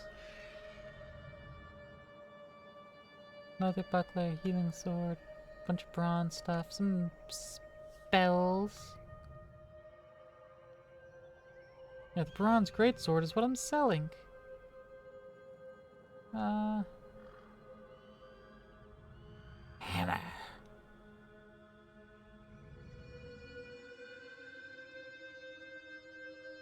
Shortbow is the most expensive on this list. Let's just get some camping supplies. If you want to learn magic, we think you lack a core component but have everything else. It's true, I do lack the core component. So I guess you're saying I should buy the scroll of Sigil of Lightning? Because it says core right there. Yeah, sure, we'll trade that. And then...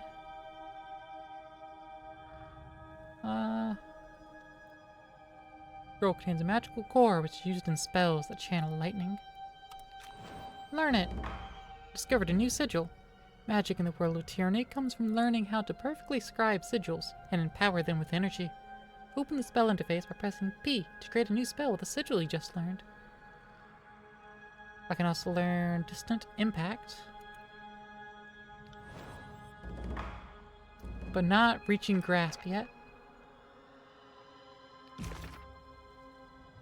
Or Lightning, Expression, Focused Intent, single targets near the caster, or Distant Impact. You can also use the attribute buff items to overcome skill checks. Huh? Bzz. An electric jolt. It's an electric jolt.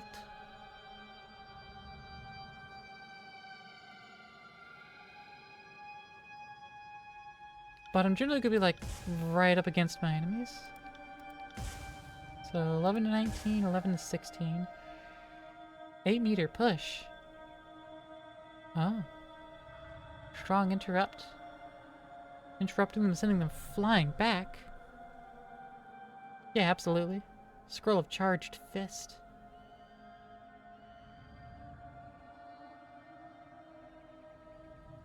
I can name it.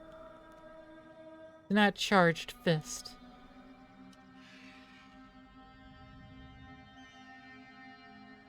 This is going to be the Stop Resisting. Stop Resisting.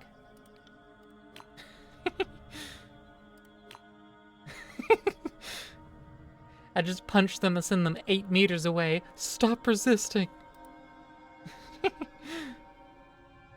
Da, da, da. Ball of Fire, Frost Enchanting Weapon. Oh, neat. Resistance is futile if below 1 ohm. Exactly. You know, because of how math works, isn't resistance below 1 ohm actually, like, better? Because, like, if it's half an ohm, doesn't that, like, double the voltage? No, because then you just down convert to milliohms instead. And then you multiply against the mill of voltage, well, divide by the mill of voltage.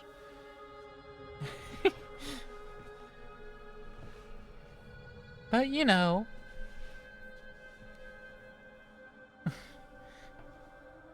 Doubles the amperage if possible. Okay, so I was right. Now, not voltage, the amperage. But yeah. Creating spell, yada yada yada.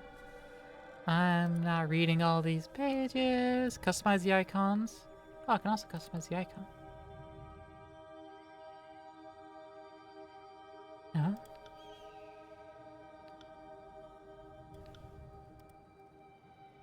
Ah, I needed to click it again. Okay. I see now. BP is getting EP? Well then, go eep, Lisa.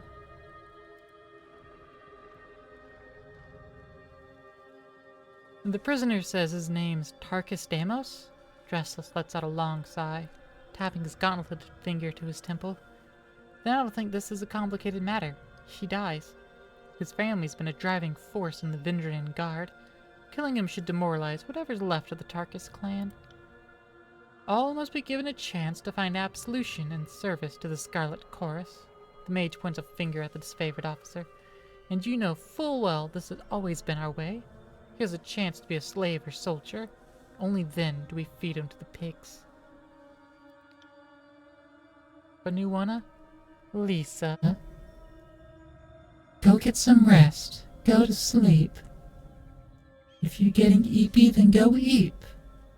Then you can wake up fully refreshed in the morning, okay? We'd let you take prisoners, but you can't control them. You'd send those conscripts out on patrol and they never return, defecting all over again. You can't let this nonsense strategy continue. Well, I insist this Oathbreaker be taken to Voices of Nerat, leaving us at an impasse. Fortunately, we have a Fatebinder here to settle the matter for us. The chanter turns to you, an expectant smile creeping across her face. So, what say you? What should become of this prisoner? I have 6% favor with the Scarlet Chorus, and 48% with the disfavored. Execute the Oathbreaker. One chance of surrender is enough. Or the Corps should be allowed its chance to recruit new warriors. Yeah, it should be allowed its chance. 19% wrath. This is the sort of nonsense that got us into the mess we're in now. If we keep showing these mongrels mercy, they'll just bite us time and time again. If it'll calm your nerves, I assure you this one won't be put on the battlefield. The mage snaps her fingers loudly, gesturing for a gang to listen. Make sure the prisoner is taken straight to the Voices of Nerat. You need not side with either of them, but that is kind of hard mode. I won't keep you here any longer, Fatebinder. I know you have important business in the valley. Justice salutes you, his iron gauntlet wrapping against his breastplate. For the glory of Kairos.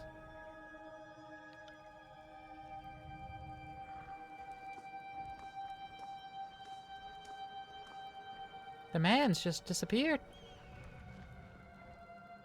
We return to the north with triumph. Fatebinder, pleasure to have you join us. You never really know if one of Tunon's officers is battle ready until the fighting breaks out. She nods with approval. You can clearly hold your own in a fight. A broad-shouldered, disfavored soldier snaps his salute, and thank Kairos for that. There's been too much talk of late, and not enough action. The Archon of War is planning his next move. Would you have him hasten his plans for your patience? The superior officer glowers through the gap in her helm. Never, ma'am. Graven Ash protects. She holds her salute with a tightly clenched fist. I'm just eager to see the Vindrian Guard buried under their own patched defenses. Need something?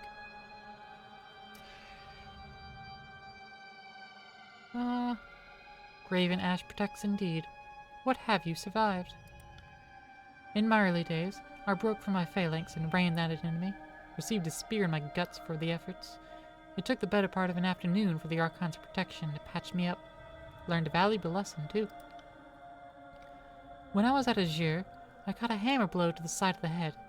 All I remember is a ringing sound and feeling my skull shatter, from jawline to ear to top. I woke up hours later. The medic says there's a piece of helmet lodged in my brain. She draws herself up. My badge. My reminder. My badge. We owe it all to the great general. He gives us the strength to fight where others would flee and stand when others would fall.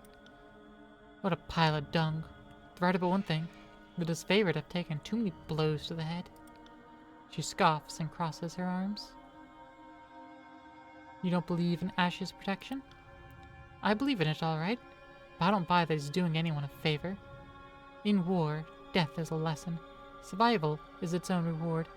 If Ash protects his soldiers, the weakest of them occupy a space in the phalanx that could be put to better use.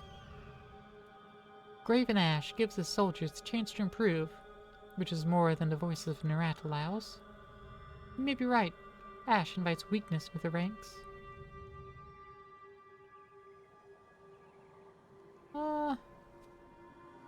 No, Graven Ash gives the soldiers the chance to improve. Off to an early start adjudicating the problems between our camps, are we? The voice of Narat doesn't give his soldiers anything but a purpose. He barely even feeds us. We take everything we want, including our advancement. Why hasn't the siege been resolved? It's because the Scarlet Chorus scoff at the great general's plans, and they aren't carrying their weight. They should be using their great numbers to patrol and harass the enemy. If you ask me, I think they're intentionally going easy on the Oathbreakers. She grinds her fist into her palm. Even if they listen to us, are they even capable of following orders? The Scarlet Chorus doesn't have a chain of command, just a rabble of gang bosses cutting each other's throats for advancement. Pissing on the disfavored is like a badge of honor, if you don't mind my saying so. Tell me about the disfavored. We are the proud elite of Kairos' military strength, selected from the finest northern stock and hammered against the anvil of war. If you want to put that in perspective, the disfavored are a sword, forged with care, then polished and sharpened to perfection. She clears her throat. The Scarlet Chorus are more of a rusty pitchfork dredged out of a swamp, effective in large numbers, but easily outclassed. As you were. Aye.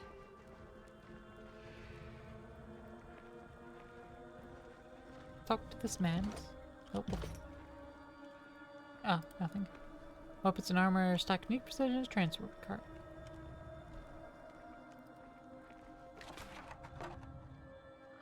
Mushroom! Oh, sort of the original icon, the disfavored, erased from memory. For over 100 years, the disfavored had kept the scratched out iconography, wearing it with pride. Interesting. I mean,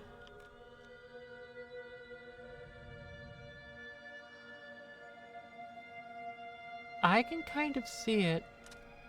Looks kind of like a cross. Maybe a star.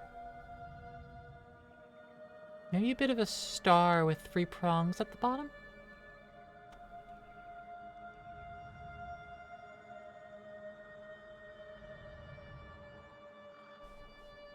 I like the detail that each of these is crossed out differently. Oh, I see a circle. Circle, prong, prong, prong. Then it looks like 2 prong?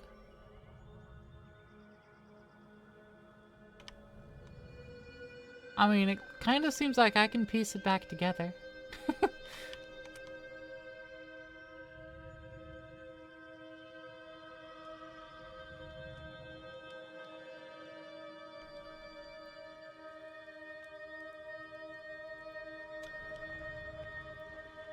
There's a box over here. Scarlet Fury helm. It's a mead. It's worse than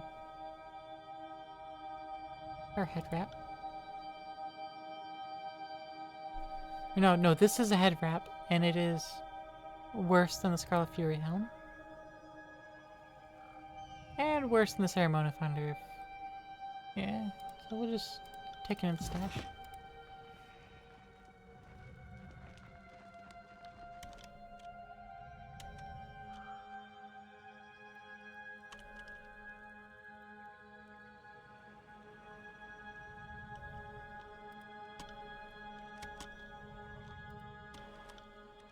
The ancient Weeping Mother statue pays homage to the Queen Lycurius, first of her name. Fresh water once flowed from the statue. When Kairos' forces attacked Vindrian's well in 429, the statue began weeping blood, and has done so ever since. Once pure waters, the Queen Lycurius' tears run flooded with blood since Kairos' forces invaded. Let's run all the way over here!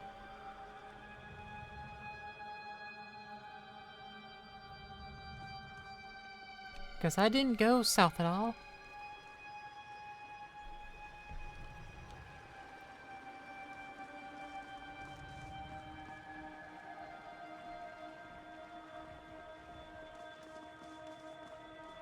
Ah.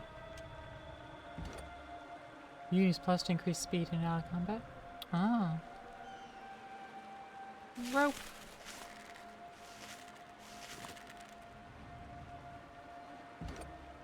Banded memorial. Examine torque.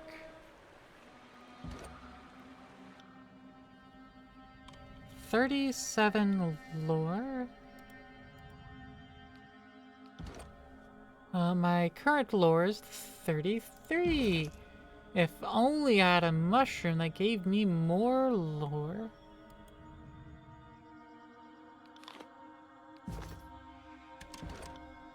Take the torque, a relic of Tearsman folklore.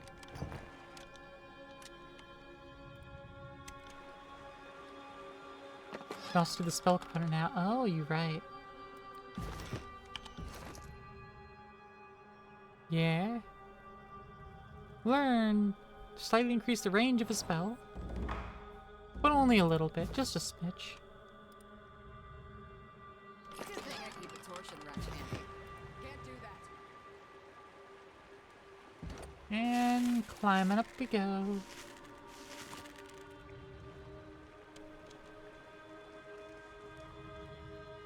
Fast mode.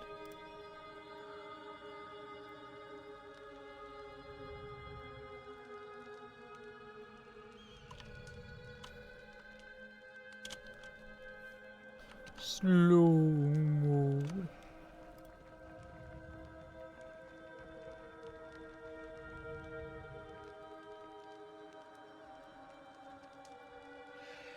And away we go. Oh, Siren songs. Combat starts, Siren will begin singing one of her songs. Each of her songs is a series of stanzas, produce different effects. One stanza and effects will linger. We don't have Siren.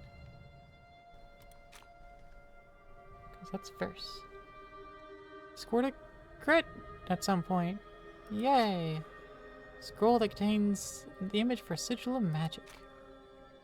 Many party members low on health. Make way through the tiers with a minimap. One of your party members is hit with a disengagement attack. All characters must recover after every action they take in combat. The length of recovery time varies based on the character, the weapon they're wielding, the armor they have equipped. Party members 0, they are knocked out.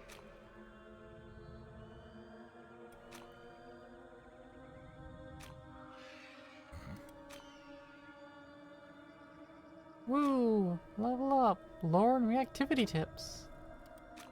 Level up. Hidden objects. Store. And magic sigils.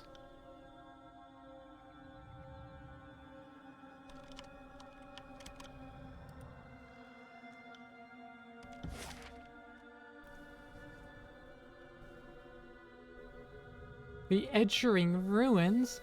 That's full of edging. Through the disfavored camp.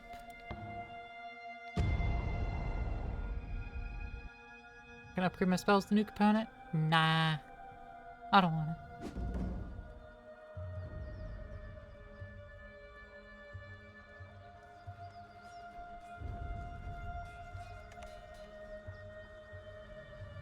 Slow down a moment.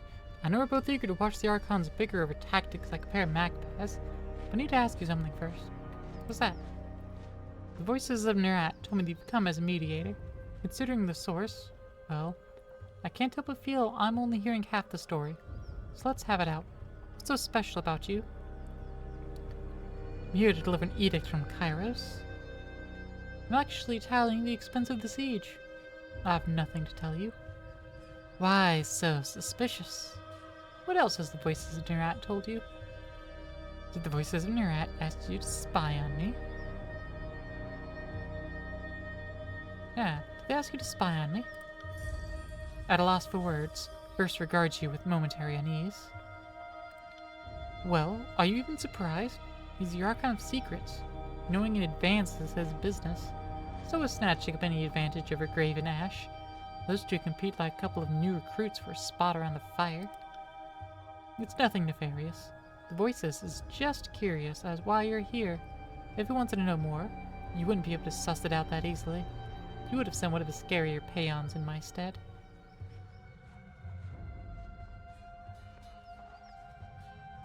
I'm here to deliver an edict from Kairos. That makes a crazy kind of sense. Considering how long the siege has taxed the armies, I can understand why Kairos would send you with an edict to speed things along. Have you read it? Do you know what it says? The Archons must claim Ascension Hall by Kairos' Day of Swords, or all will perish. One more things for the Archons to fight over. Well, thanks for cluing me in. If Kairos sends any lightning our way, just tell me when to duck. What else has the voices told you? Only that I could find you in Edgering ruins. Truthfully, I could have picked you out of a crowd. You're the only one of us who hasn't spent the last few months bathing in the stink of the Matani River. Why so sus? It's just a feeling I got. When the Archons are together, the air gets as taut as a bowstring. I can't help but think that no amount of compromise will get them seeing eye to eye. Why do you think the Archons are at odds? I've been with the Scarlet Corps since the early days of the conquest, so I can say it's been building for a few years now. There's an energy about those two, like a pair of storms moving to collide. I heard tell that the Graven Ash and the Voices of Nerat shared some bad blood in the Northern Empire, but I don't know any of the particulars. By my authority, the Archons will fall in line. That sounds like exactly the attitude to set this campaign in the right direction. I don't envy you the task of getting them to cooperate, which sounds about as easy as teaching a tornado to heal. At least you sound like you know what you're doing. I really got to be meeting with the Archons. The war tent is just past the center of the camp. She nods towards the northeast.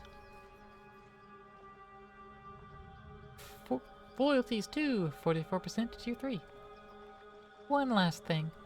Be careful around these disfavored types. They take their work seriously, and most have suffered too many blows to the head.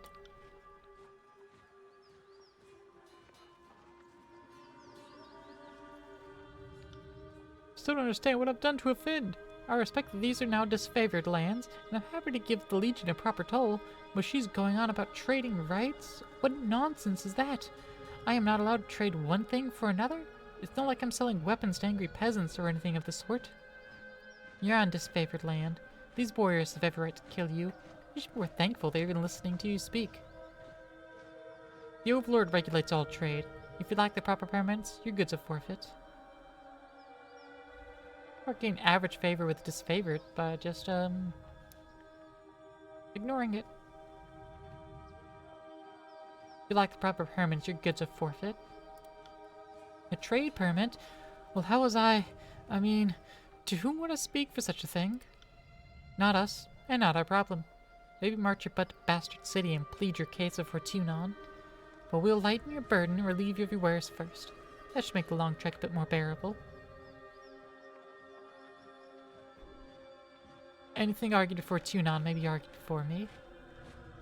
You best start making a very strong argument as to why I should help you. Or, this is none of my concern. Carry on. Right you are. We'll take care of this vulture. Crescent Runner nods to you with a knowing smile.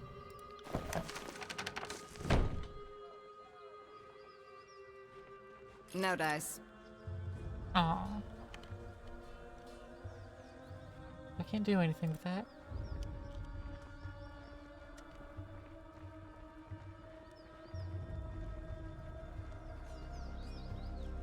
Anything else hidden back here? Huh? Humble grave with battered sword, initial B. A modest grave for the Archon's son, Brennix. We don't bother with funeral rites in the chorus. No point in thanking conscripts for their duty. Whee. Hold on.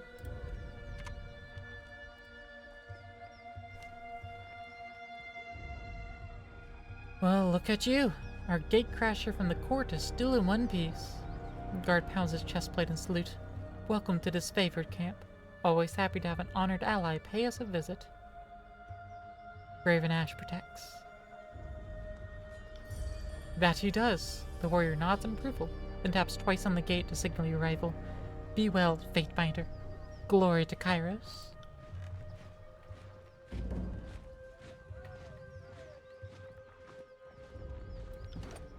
I need 39 subterfuge on. You just go up by 5.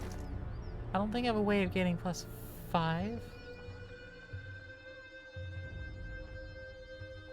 Battle-worn torque. Plus 1 to vitality? Okay. Yeah, I've got nothing else really to help me.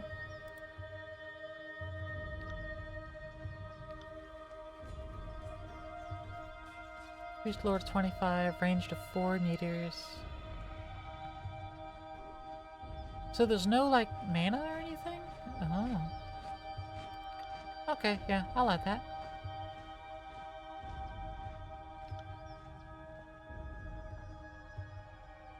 Sure.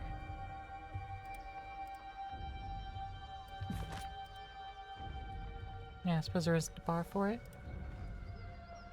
Hail to you, guardian of the law. The man dressed in merchant finery greets you with a smile. If you have a few excess rings weighing you down, best unburden yourself before battle. Only spell resource cooldown.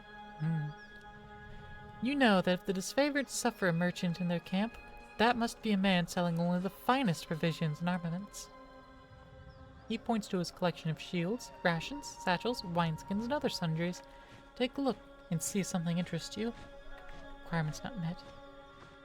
My lord father is familiar with trade. Might I inspect your stock? He hesitates, and then corrects with a welcoming smile. Of course. By all means, I have nothing to hide. He makes a show of removing a crate's lid and showing off his wares with an open palm. His supplies are all perfectly ordinary. You see nothing out of place or unauthorized by his mercantile license. Everything seems to be in order here. I'm glad to hear it. There isn't a temptation in the world that would steer me from the good favor of Tunon or Kairos. Let me see your wares. Let's see if we can find something you might like. Bronze weapons. Grain. Sigil of Frost. That would be, nice.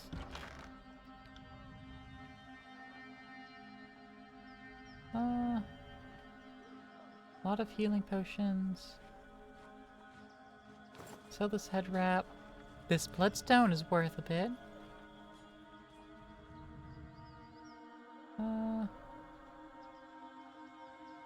Got some water.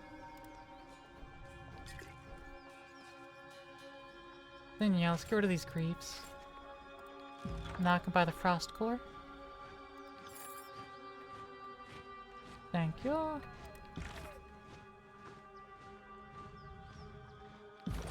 And then I can read that.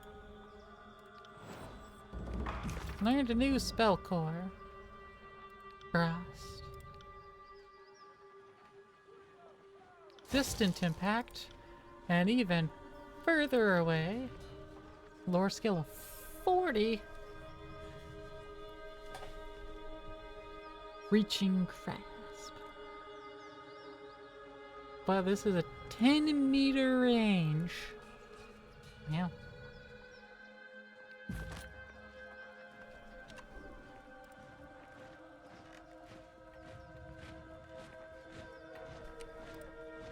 Tables on various medicinal herbs.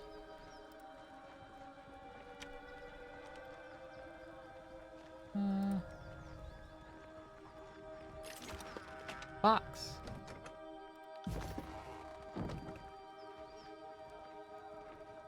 And apparently I can just like open the box and nobody says anything about it. I don't have to make sure I'm hidden or anything. If I can open it, then I'm just allowed to. That seems to be the case.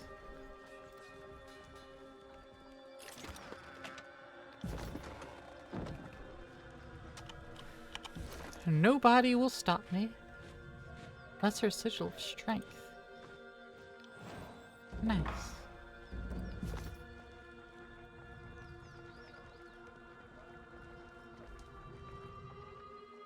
I am Lucia. This is Marcus. The disfavored soldier points to the armored man next to her. And you must be the Fate Binder. From under her helmet, your audible scoff. We've been assigned to babies. Signed to your hospitality, Marcus quickly interjects, while you remain on disfavored ground. If you should need a place to rest, we can make the necessary preparations. It's an old school CRPG. True.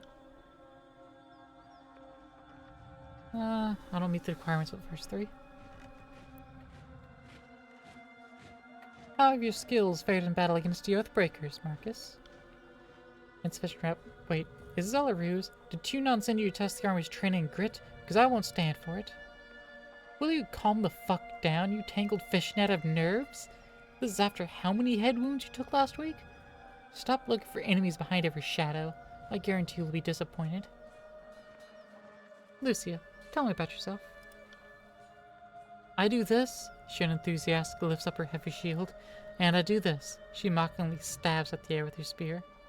Playing host is not my strong suit. Ignore my sarcasm. I've seen the Legion through my share of the campaign. After so much bloodshed, our pretenses of honor can wear me down. She turns a cautious eye your way. The North is my home, and I consider each and every one of the ironclad bastards in this camp to be family. You won't find another army where each member of the phalanx is as beloved and cherished as the next.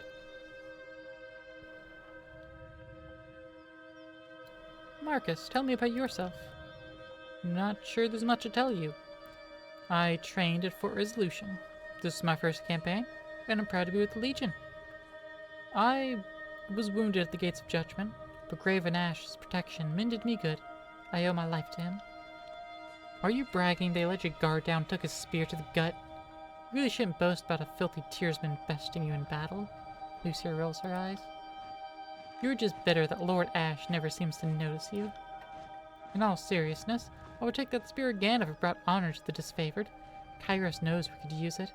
We are the elite fighters of the Northern Army, but somehow we still lack the Overlord's confidence. You seem handy with a weapon, Lucia. Insufficient rep. I know a thing or two about spitting foes who are stupid enough to challenge me.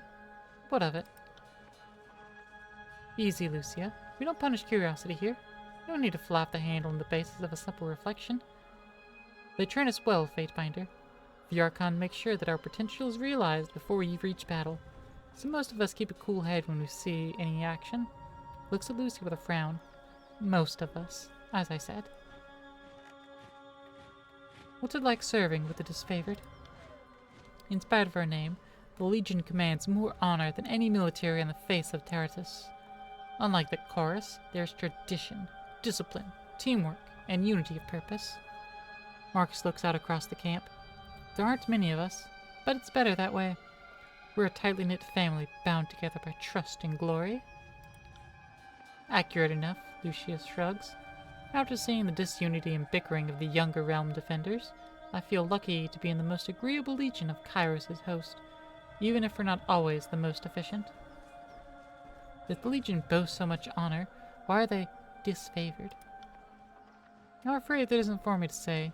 Others around camp might be able to tell you more, but I don't freely discuss the great general's history to outsiders. But you'll say that it involves great general, which is already a telling clue, idiot.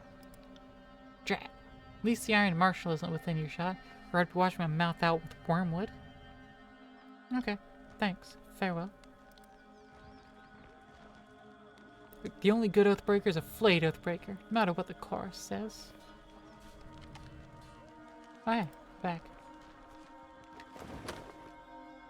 Bronze Great Spear. It's better than the Falks. Washing one's mouth with wormwood? That's what was stated, yeah.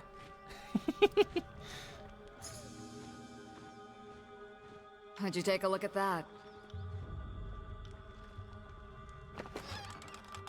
Ooh, bunch of goodies.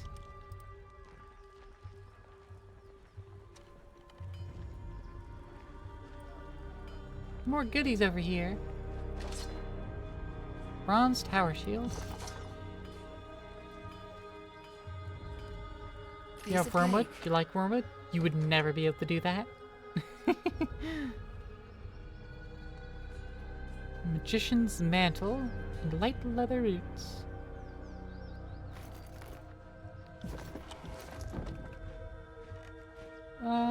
Better in every stat. Fantastic. Here's the magician's mantles, which is inferior. Yep, inferior.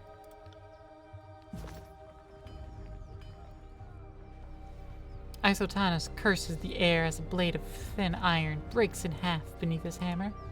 Repairing weapons with scrap isn't exactly why I got into this craft, but our supplies are spent. He wipes the sweat from his brow and gets a better look at you. Why not forge bronze?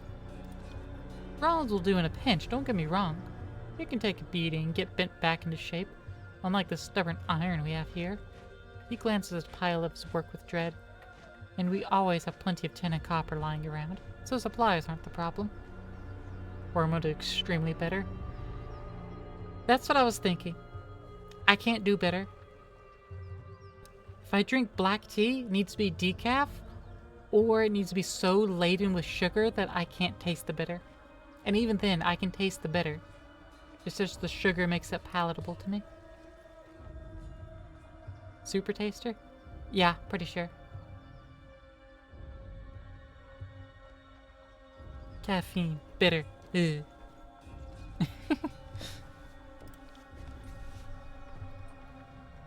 It's a rare smith who could churn out military-grade bronze consistently. More often than not, it comes out soft. Look around camp. We're garbing the Legion head to toe in iron because it's cheaper and easier to produce for the masses. Couldn't do that with bronze. They call the disfavored the Iron Legion for a reason. Strategy and skill may be our backbone, but our claws are made of iron.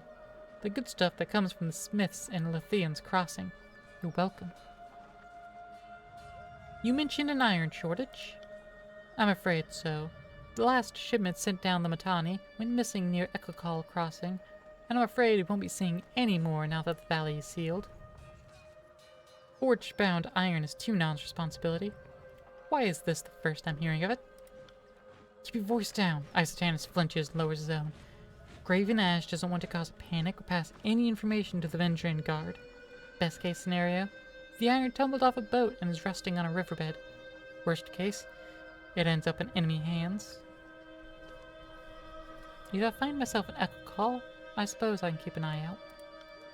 I appreciate that, as does the Great General. More than you might guess. Maybe he isn't quick to offer his thanks to outsiders, but I know he'd be grateful for your help. It would be a boon to the war effort if her iron was recovered. You're pretty sure, but synesthesia helps you experience flavors? Yeah, I have a sensitive palate.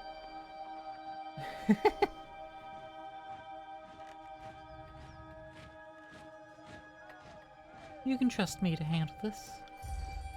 I knew that Tunon wouldn't have dispatched you without good reason. The court isn't exactly known for gambling when the stakes are high. He glances to a crate beside him and points to a small set of notches on the wood. You see that? That is how we tell apart our iron shipments from the rest. Inconspicuous, so people don't go snooping around. You want to keep your eye out for these. Good hunting. Your sense of smell is very sensitive. Then I think I have some things for you to smell then, Petal. Make sure to take a good, deep whiff.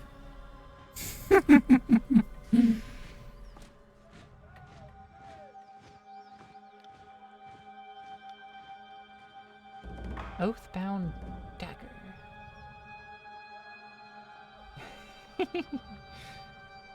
Stone shield helm, oathbound helm, crescent runner armor, stone shield armor, and boots and gloves.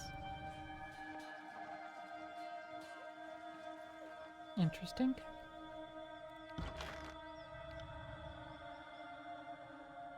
Let's just go ahead and sell these 3 gems. This water.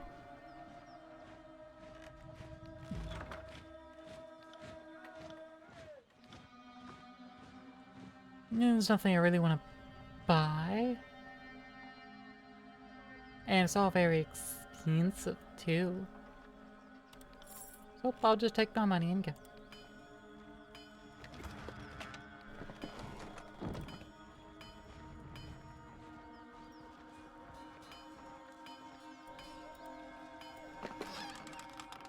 Some blood moss.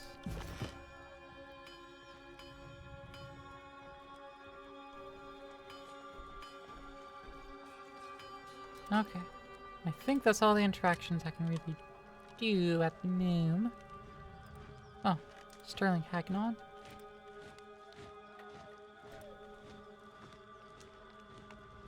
Okay. Into the tent. Yesterday you chided me for wishing to wait. Now you're suggesting even longer delay? The voices of Nerat and Graven Ash. Perhaps the voice in your skull offers some good advice, flexible, changing with the moment. Besides, now we're agreeing with yesterday you. Today you should be happy. Sterling Hagnon was guy outside the camp earlier. That's 4 reports of avalanches in the mountains now. The Tearsmen can barely count past 9. They have neither the capacity nor the cause to close off the mountain passes. Either way, that leaves the 2nd and 4th cohort trapped outside the valley. The Archon of War pounds his staff on the ground to punctuate his words. A large and imposing man to begin with. His profile is made larger still by his hulking suit of armor that hums with mystic energy. Or it's the work of your perfidious Earthshakers. Only a fool would not suspect a traitorous Archon of poisoning the mind of his students with sedition. We would have killed the Earthshakers Guild for their master's treachery, but I'm sure you have some perfectly valid reason for allowing them to live as your pawns. The Archon of Secrets passes a scepter between his hands as he speaks, twirling the rod in hypnotic circles. Emerald luminescence seeps from the seams of the Archon's ragged red robes. The glow is most notable where his neck ought to be. His mask seems to float and spin, never pivoting or bending naturally. Check that green. What? You hear the voice in your head. Well, hello there, Fatebinder. We'll be with you in just a moment. Ew. Hey, watch yourself. When these two get going, you don't want to get between them.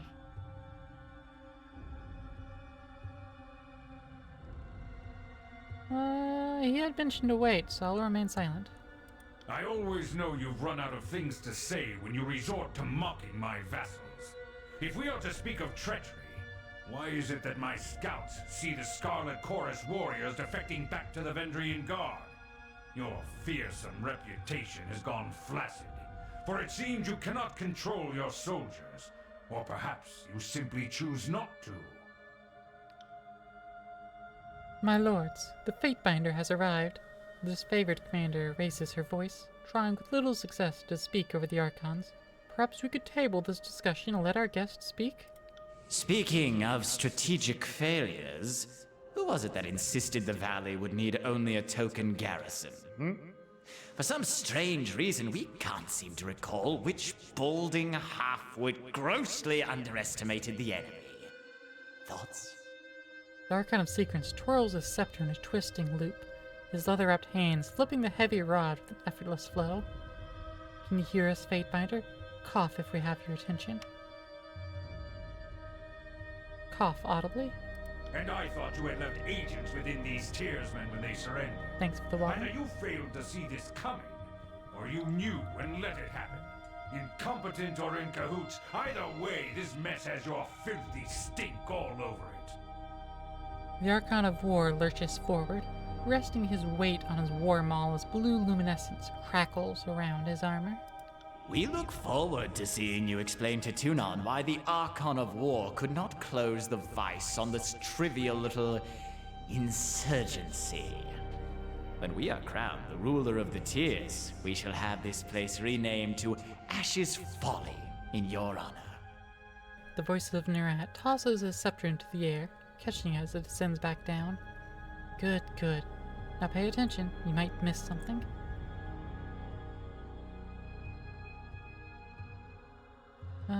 I could gain minor favor with the voices, and gain minor loyalty with verse, but gain minor wrath. Or I can remain silent. If I could trust the information I get from you and your conscripted mouth breathers, perhaps I'd order my cohorts around a bit more aggressively.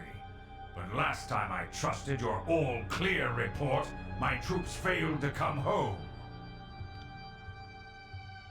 Oh, Ash, old boy. If you're going to have a little sob every time one of your nieces or nephews dies to the tearsman, perhaps we should have Siren sing you some calming lullabies to help you cope with your grief. Siren is the Archon of Song, the youngest Archons to conquer the tears.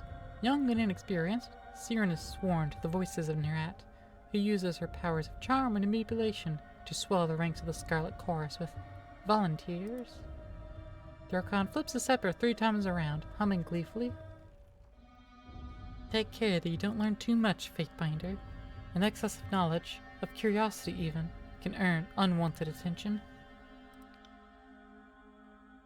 Hold your tongue. I will not have you denigrate the honor of our fallen brethren. The commander's hand moves to the hilt of her blade, though the weapon stays sheathed. I'd be doing us all a favor if I cracked open that excuse for her head. They bicker like children, do they not? The fifth eye's grating tenor pierces the tension in the tent, and all eyes land on the crimson spear. I meant only to say welcome. Welcome to our guest, the Fatebinder. The armored retainer bows with rushed inelegance, then rises to a salute, and not a moment too soon. Governor Clare, long have we been honored by your iron. Now we are honored by your presence. I must apologize to my lords. Tempers run high of late. Gain major favor with both of them. Yay, favor tier 1! Yay! Bow to the Archons. Apologies for the sudden entrance. I've traveled long to be here. Or glare silently. Gain minor favor with Graven Ash. Lose minor favor with the voices of Nerat. By apologize. I'll just glare silently. Ah, the fire starter has arrived. Welcome, welcome. Our agents tell us such lovely stories of what you did at the Vellum Citadel. Have you come bearing another fragment of Kairos' wrath in tow? Gain major favor with both of them again. Voice of Nerat went under favor 1. Now they're 80%. Interesting. My soldiers tell me you helped Commander Drotus on your way through Edring. You honor the court with your selfless cooperation, for that is the sort of camaraderie that Kairos demands of us all. On the last of his words, the Archon of War glares at the voices of Nerat, furrowing his brow as he utters the words camaraderie. Gain average favor. Ooh, almost tier 2 already. I require no thanks for doing my sworn duty. Minor favor from Ash, minor wrath from Nerat. Come bearing an edict of Kairos. Are you all done bickering? I have an edict to proclaim. Minor favor with Nerat, lose minor favor with Ash. Or bow to them both. And again, gain minor favor with Ash, and lose minor favor with Nerat.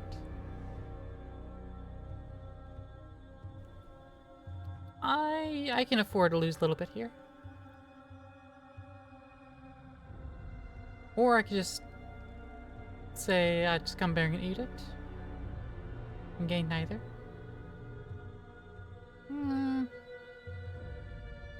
I'll be neutral. It seemed only yesterday you were proving your worth in battle, assisting my warriors in the siege of the bastard city. Now Kairos has chosen you for a second time to proclaim an edict. Tell us, good Fatebinder, what sort of punishment does the Overlord have in store for the Oathbreakers? Favor tier 3. It's very interesting seeing my choices. Sentinel traditional throne room of the Queens of Apex. Throne stands directly beneath the mountain spire, in the center of the citadel in the valley of Indrian's Well.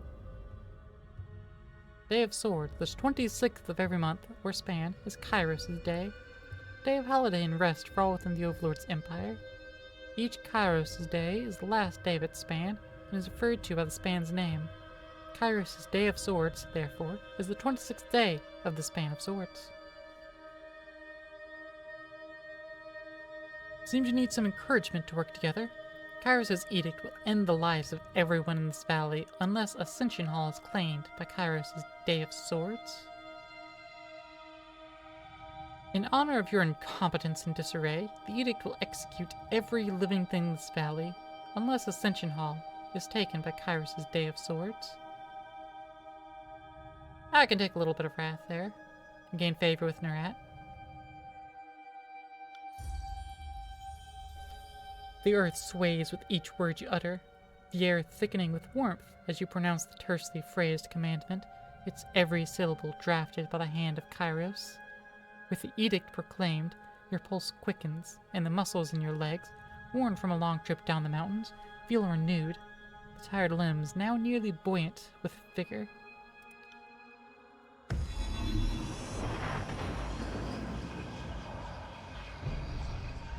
The Overlord means to compel us into action. No doubt the avalanches in the mountains are part of this ultimatum. We must conquer the Oathbreakers or die in failure.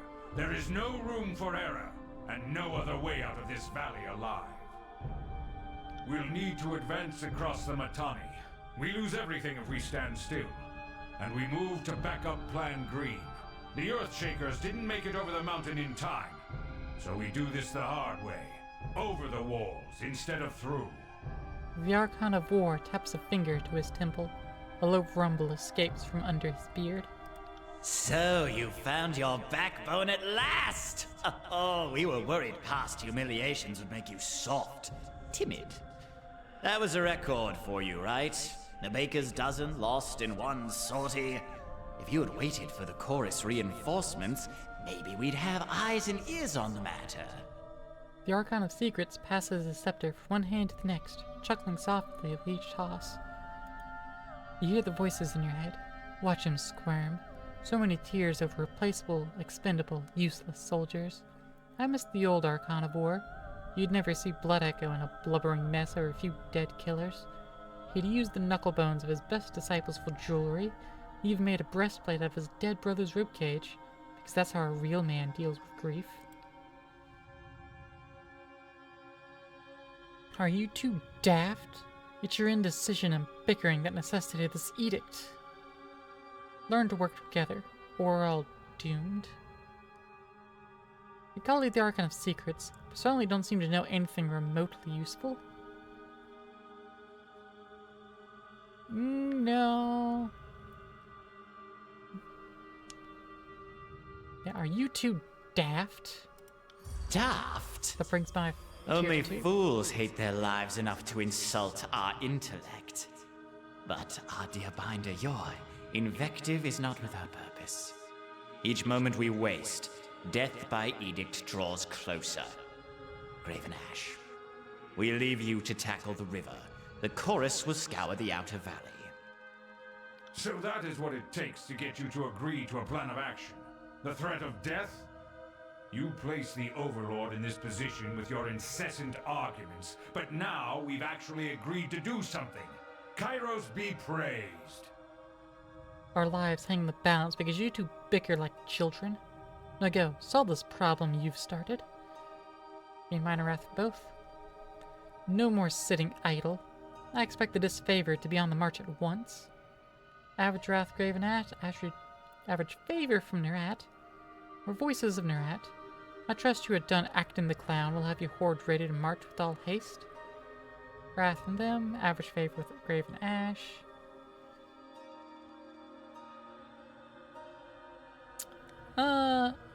I'll go with the neutral. Then enough talking. There's work to be done.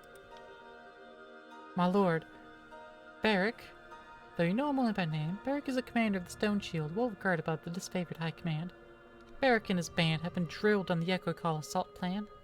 The Crescent Runners should be briefing him as we speak, regarding the latest enemy movements along the river. I will dispatch him at once. The Iron Marshal salutes, clapping her gauntlet to her breastplate. And I will ensure that Chorus stands ready to march. If the disfavored can take the river, the Chorus has the manpower to secure the outer ring of the valley. Our soldiers clamor for battle, and at last we shall have it. Verse, we command you to continue guarding the Fatebinder.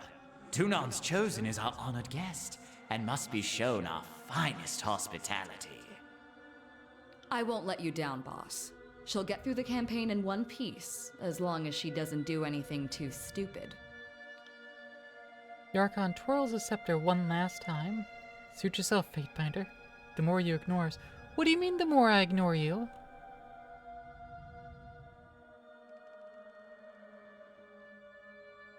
Yeah, what do you mean, the more I ignore you? Then taps the fifth eye on the shoulder and the two depart. I wasn't ignoring. The fool and his puppet are gone. Perhaps now I can hear myself think. Rarely do I question Kairos' judgment, but I will never understand why the voices of Nerat is given such authority. I shudder to think what will become of us all should Tunon favor him in the end. Though the edict threatens the Scarlet Chorus just as it threatens us, I cannot shake the feeling that our allies will work against us.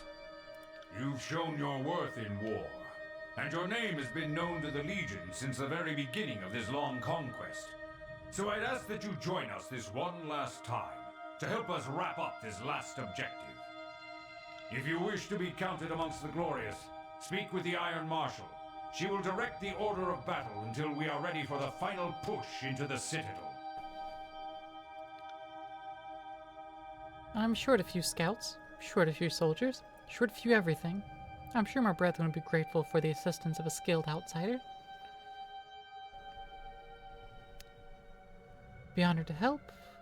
Glare silently. Minor wrath, minor loyalty. What of the Scarlet Chorus? How will they be helping? I ask myself that question often. While we take the river crossing, the Scarlet Chorus should be using their sizable presence to remove the Oathbreaker patrols lurking in the outer valley. The Oathbreakers have maintained a sizable force outside the Citadel. We need the Chorus's manpower to scour the region. Otherwise, the Oathbreakers will attack at our heels once we cross the Mittani. I would be honored to help. The Iron Marshal salutes Graven Ash, then turns to leave the tent. I'll be at the training grounds, readying the soldiers. Find me there when you are ready. She pauses, clearing her throat. And though I am loath to mention it, the Chorus can likely use your assistance.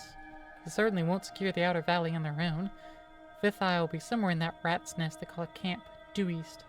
Seek him out if you must.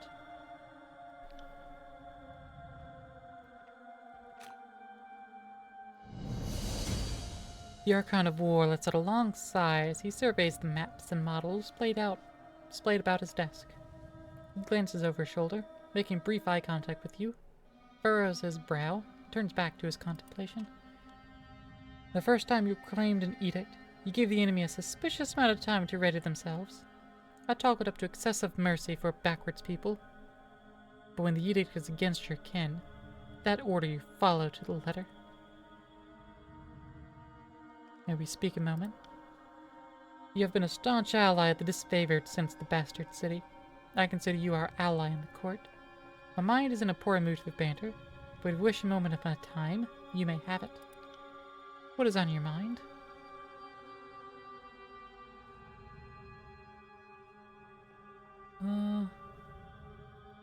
Your distrust of the voices of Nerat is plain as day. How does antipathy begin? All rivalry is an old one. The voices of Nerat served Kairos before I did, and I believe he hates me for being of roughly the same status in the eyes of the Overlord, despite being the younger Archon selected to lead an army through the tiers.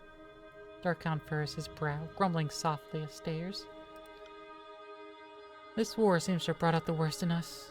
We've disagreed on strategy at every turn. You think his madness is something as trivial as envy? That's a bit self-absorbed.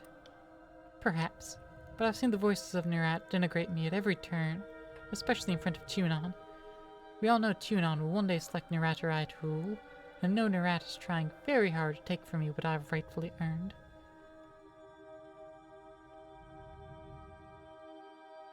What became of the warriors you left to garrison this region years ago? I too have questions about that. The Archon inhales sharply, his posture becoming defensive. His cold blue eyes stare at you with an unblinking intensity. I have reason to believe that when the garrison was taken, the disfavored were slain not by the Oathbreakers, and though I know it in my bones, I cannot prove the voices of Nerat is at fault.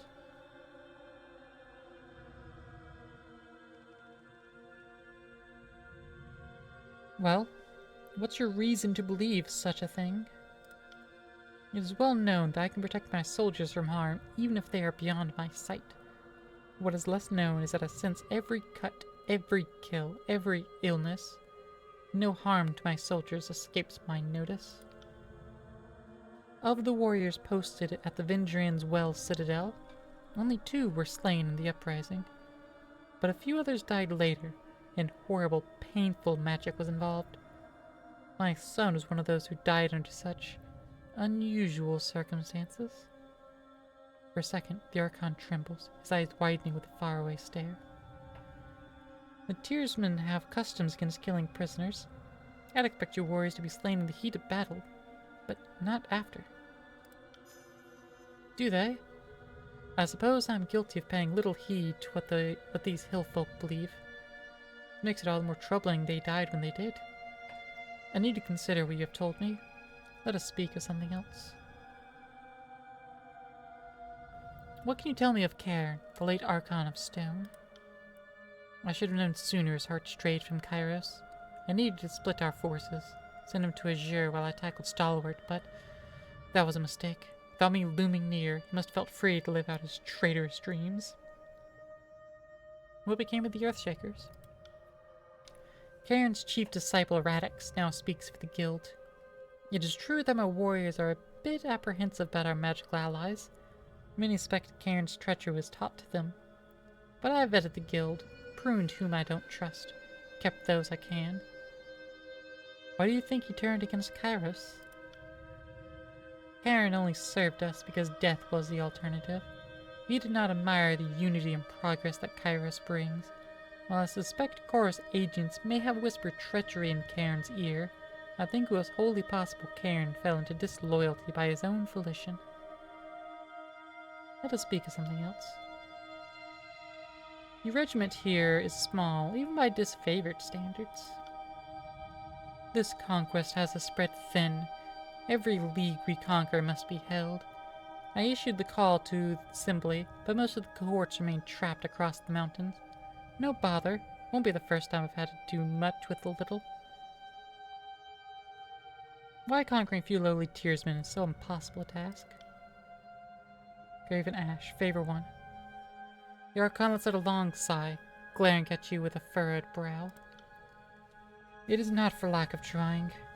Earlier in the year, when the Chorus were still gathering in the valley, I launched a raiding party to head straight to the Citadel. They never made it past the Matani River. With no disfavored survivors, and no Chorus scouts with eyes on the situation, I knew very little of what occurred, only that they died quickly. That left me short-handed and in need of more troops, and they've been slowly trickling in from everywhere, and I guess I've been guilty of waiting for my numbers to be overwhelming instead of nearly enough. Okay, that is all. Thank you. With the glory of Kairos, the Archon taps the haft of his maul to the ground for emphasis, then turns back to his maps.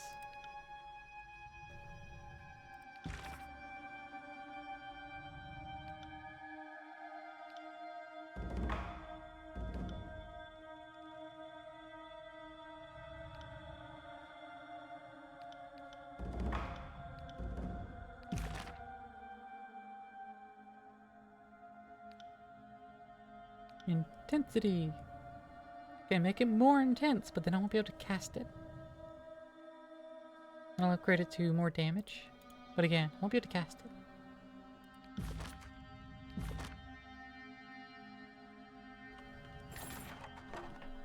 Another lesser healing potion.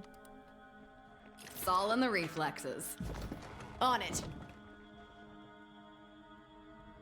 Battle report from Ekakal Crossing.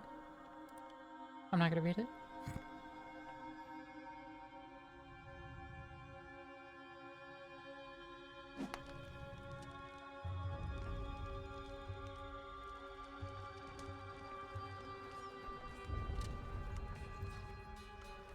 Fatebender Claire, am I right? I'm Saveus, commander in 3rd generation disfavored. Specifically, I'm Saveus the Younger. Some folks can't keep track. The rank says commander, but lately, I'm just organizing patrols and trying to stay out of the way. You should talk to Iron Marshal if you have something official that needs discussing. What is it you need? I overheard you asking that Earthshaker where the reinforcements have gone. Is there a problem? I'm afraid so. Radix, the head of the Earthshakers, was supposed to arrive with a group of his most competent spellslingers to help break this stalemate. I don't know what he's holding up their arrival, and that worries me. If you were at all inclined to lend a hand, we could use some arcane support on our side.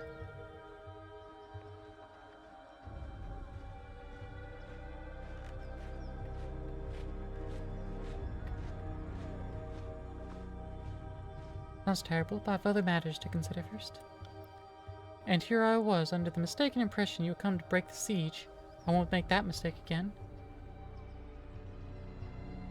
Why do you think the armies haven't worked well together? Come on, Binder.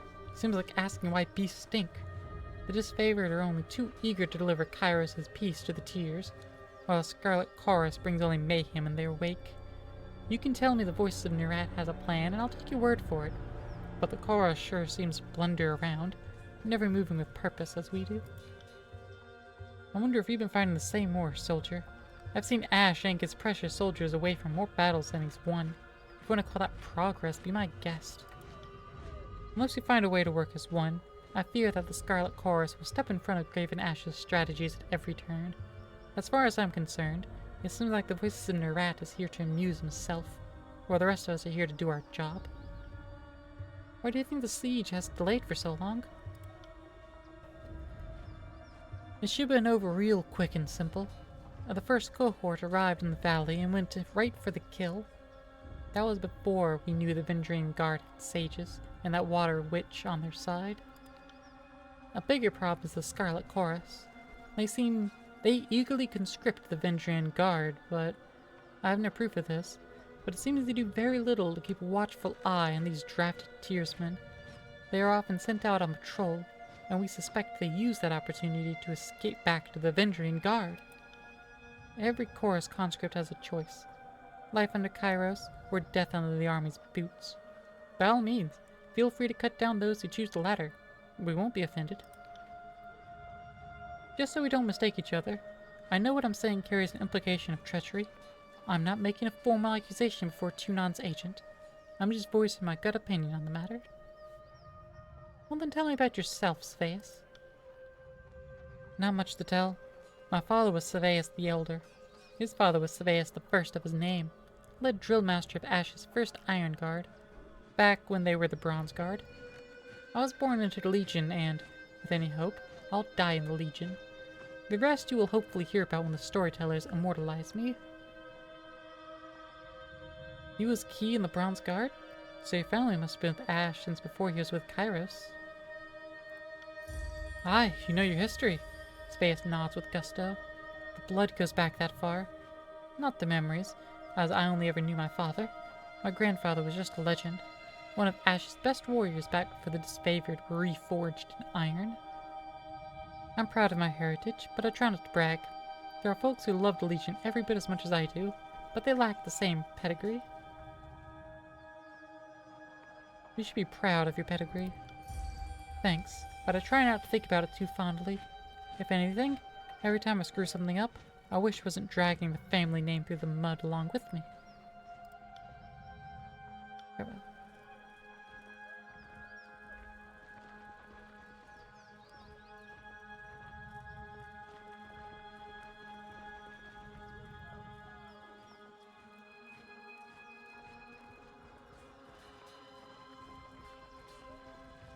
8 days.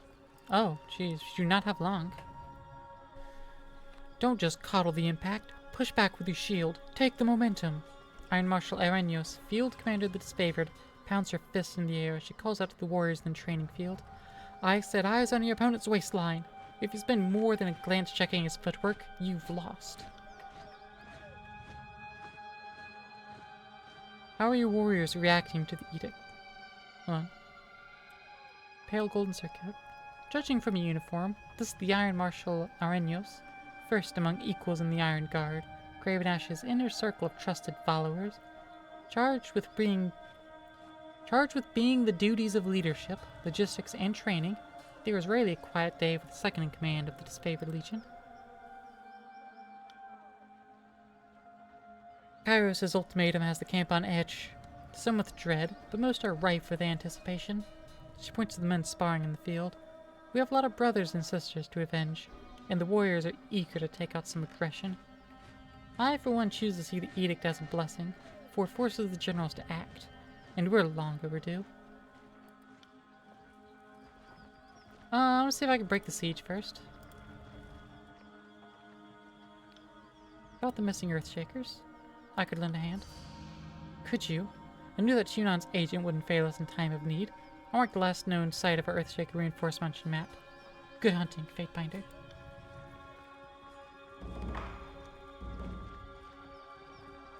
I could do several missions at once. I think. I'm just not sure. It wants me to go to the northern clearing. This wants me to go to Echo Call, which I'll be going to fight there after I speak with the Iron Marshal. And there's also the Fifth Eye at the Scarlet Chorus camp.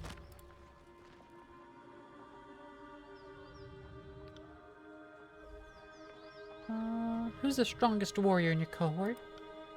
Modesty demands I omit myself, but if I had to form the Legion into one giant phalanx, I'd have Saveus the Younger and Barrick take the corners. If Saveus had been at this since before I was born, and Barrick, well, Barrick's as tough as they get. He embodies disfavored fortitude and courage, but this war's been hard on him. He's a lot more erratic than I remember. And then there's the armor. It's not exactly regulation, but also not much we can do about it. We're lucky to serve with true warriors. Indeed, General Ash recruits only the best, and he trains us well. You will not find tearsmen or other lowborn scum in our ranks as you would in the chorus. We are all true warriors, born with northern blood and Kairos' purpose. This old nonsense, the way they go on about themselves, you'd think the inbred northerners never let their feet touch the ground. So what's the story behind his armor? It's not a pretty sight. By the look of it, you'd think he was cursed by a drunken forge-bound and sealed away in 100 suits of rusted scrap. The reality is more tragic by far. He woke up with that armor in the aftermath of a hideous defeat at the Stalwart. I couldn't venture to guess how it happened. Some whisper that it's Barrick's prison. Others say he's become a champion of the disfavored, though I don't give audience to such speculation. Only Barrick could tell the particulars, mysterious as they are. Talk something else. Short on warriors need help. What's the sitch? Remember, it's probably months that the plant consume your mind. That's right. Vivi, shouldn't you be in bed, asleep? Shoo. I have brigades amassing along Placid, Echo Call, and Little Tooth crossings. The Vindrian Guard may be able to hold one bridge, but they cannot hold against a concerted three-prong attack. I have no right to give orders, but we all die to Curus's edict should we fail, so I'm not about to let my pride blind me to the value of good help. This is the second major attack on the river, correct? What happened last time? Defeat in detail. We carved a bloody path up to the river, but at that point, everyone who charged ahead was lost. We had no chorus backup. It was just a few disfavored squads. I can't tell you exactly how they were defeated, but we lost the whole assault team. We found bodies washing the river for days. It's not often the Tearsmen put up such a good fight. It certainly made us reevaluate the numbers we need to take this valley. Really, Are you sure our scouts didn't give you all sorts of details about the enemy and you chose to disregard our warnings?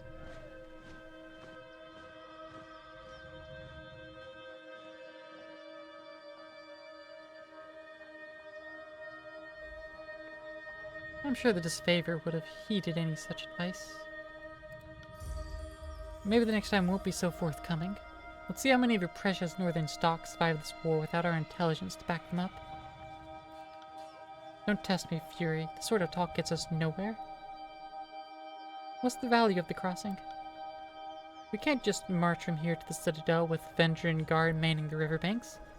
Fording troops and supplies through even the narrowest points of the river makes us vulnerable to attack, especially since our armor wasn't built for swimming. If we can take the river, we have a clear march to the Citadel, and Ascension Hall will be ours in no time. The disfavored need my help. Trying to pour salt on my pride, we left Fort Resolution with 100 on 100, and there have been no reinforcements or reserves. We keep throwing warriors back into battle before they're properly rested. So yes, I need to rely on all our allies, especially since most of our allies are conscripted tiersmen, worse than useless. If the disfavored didn't take every opportunity to insult the Scarlet Chorus, perhaps you'd find our help more forthcoming. Shut your snout, filthy mongrel. I won't suffer childish japes in my camp. She has a point. The disfavored constantly mock the Scarlet Chorus. The disfavored have history, pedigree, proper training. All the things these southern conscripts lack. We didn't train for decades to be peers and equals of these traitor tiersmen. We've lived lives, dedication to Kairos, and the chorus accepts any fickle coward too fearful to die by their convictions. What you're seeing here is disfavored bigotry at its finest. I'm somehow at fault because my country wasn't conquered before I was born. Forget that I chose Kairos. Forget that I chose the Scarlet Chorus. Forget that I chose to fight off rapists and killers to earn my place in the army, just for the disfavored to call me a worthless turncoat to my face. No one gave me a suit of armor that I could hide behind. No one issued me a sword and a measure of authority. I took everything that I have, and I fight every day to keep it. Fucking northern swine. My frustration was aimed at those in the chorus who accept Kairos lightly. The disfavored commander withdraws at half-pace, like loyalty or some shifting breeze. I will assist. Then our plan just might work. The Iron Marshal lifts her gauntlet close to her face, shifting her eyes from you to the metal articulations. We are loath to work with those who do not share our training and our values, but we know that Tunon the Adjudicator selects only the most capable minds for his court, and I trust you will honor us all on the field. Antio will be leading the charge at Echo Call Crossing. Assisting you will be the barrack of the Stone Shields. She points to a heavily armed soldier standing sentry at the edge of the training field. Before you ask, no, the Fords Bound weren't sloshed on Dappleseed when they fitted his armor. He survived the full force of the Edict of Storms, and this armor doesn't exactly come off. Tactically, it's quite brilliant, but otherwise, it's something of a curse. Barrack, come meet the Fatebinder. The soldier that steps up to you better resembles an amalgamation of rusted blades and mismatched pieces of armor fused to a vaguely human shape. He reeks of sweat, feces, and whatever oil treatment keeps him flexible. Fatebinder, the Iron Marshal has tasked me with keeping you alive, and I have no intention of disappointing her. That should be enough assurance for anyone. I've heard this VA talk before. Anything the Plamp Lady wants to call it? Lisa, are you sure that I get to call you absolutely anything? You'd be fine if I called you a little speck of dirt like you are? To be rubbed off of my vines? To not even be considered? Is that what you want? Is that what you're okay with, little speck?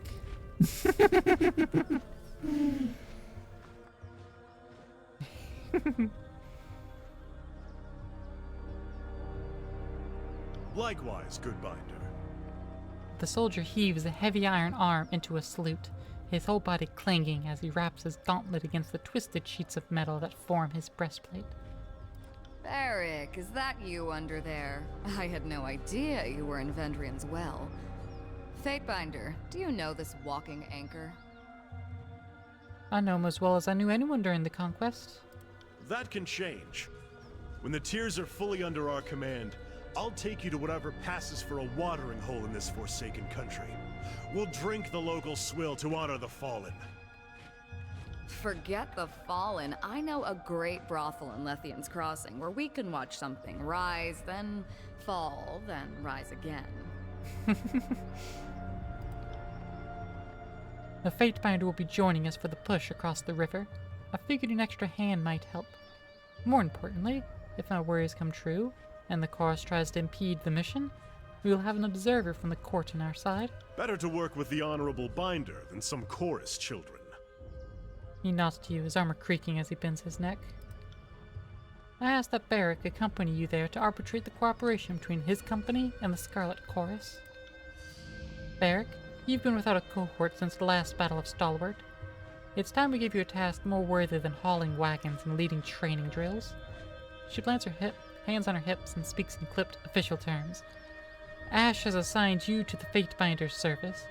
You are to assume this task as ongoing till we find a more permanent spot for you, which could very well mean the swiftly approaching end of this war, or when the Fatebinder dismisses you. Is that understood? Beric regards the Iron Marshal in impressive silence. That's an order, Beric. She shakes her head and sighs, returning focus to you. He can be as stubborn as pulling a spire out of the earth, but he's a good soldier. I hope we don't mind the company. Honored to have a member of the Iron Legion at my side. Excellent. I look forward to your success in the field. Yay! 3 of us! There are 3 of us.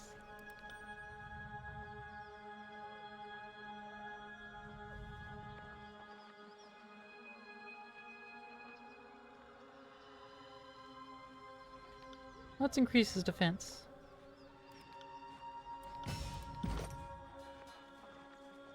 He has a point to allocate. Increase one-handed, two-handed melee weapon damage. Chance to attack enemies as they engage. Beric becomes an intimidating force in the battlefield. Enemies nearby Beric have their resolve reduced. Or issue a mocking invitation, challenging enemies to attack Beric. Yes. Okay, so we need to meet with Antiochakal Crossing. There are 4 women and 2 men recruitable. Nice. I like those percentages.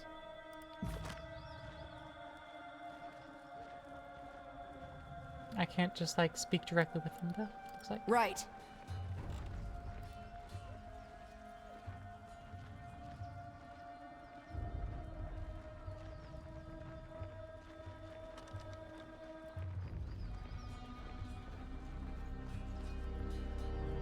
But before we go any further,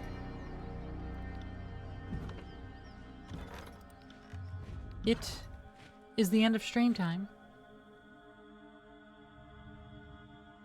During an ad break, I'm sorry. I'm not too sorry.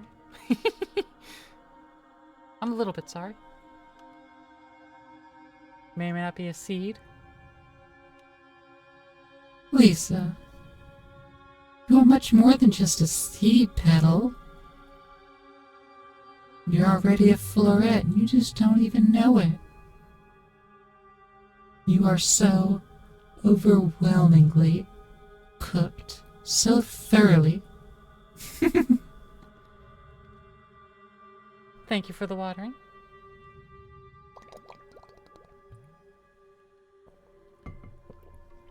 Hey, Thomas, you came in right at the wrongest moment.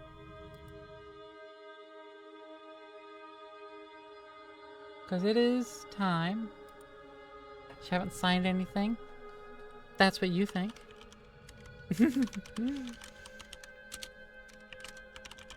Anyways, we're gonna go hang out with Samhain as our usual Wednesday goes. And there's our raid messages. So if you're subscribed, you can get the second one. If you're not, you can get the first one with the red hearts. But thank you all for hanging out, spending some time with me as we started this game of Tyranny. I'm mildly enjoying it, and we will continue on it tomorrow. Thank you all for showing up and giving me your attention, lurking, speaking. I appreciate it. Thank you. Now, let's go terrorize a wraith, yeah? Go show him a good time? Teach him that he needs to be domesticated, right? Right? Bye-bye. See you all tomorrow.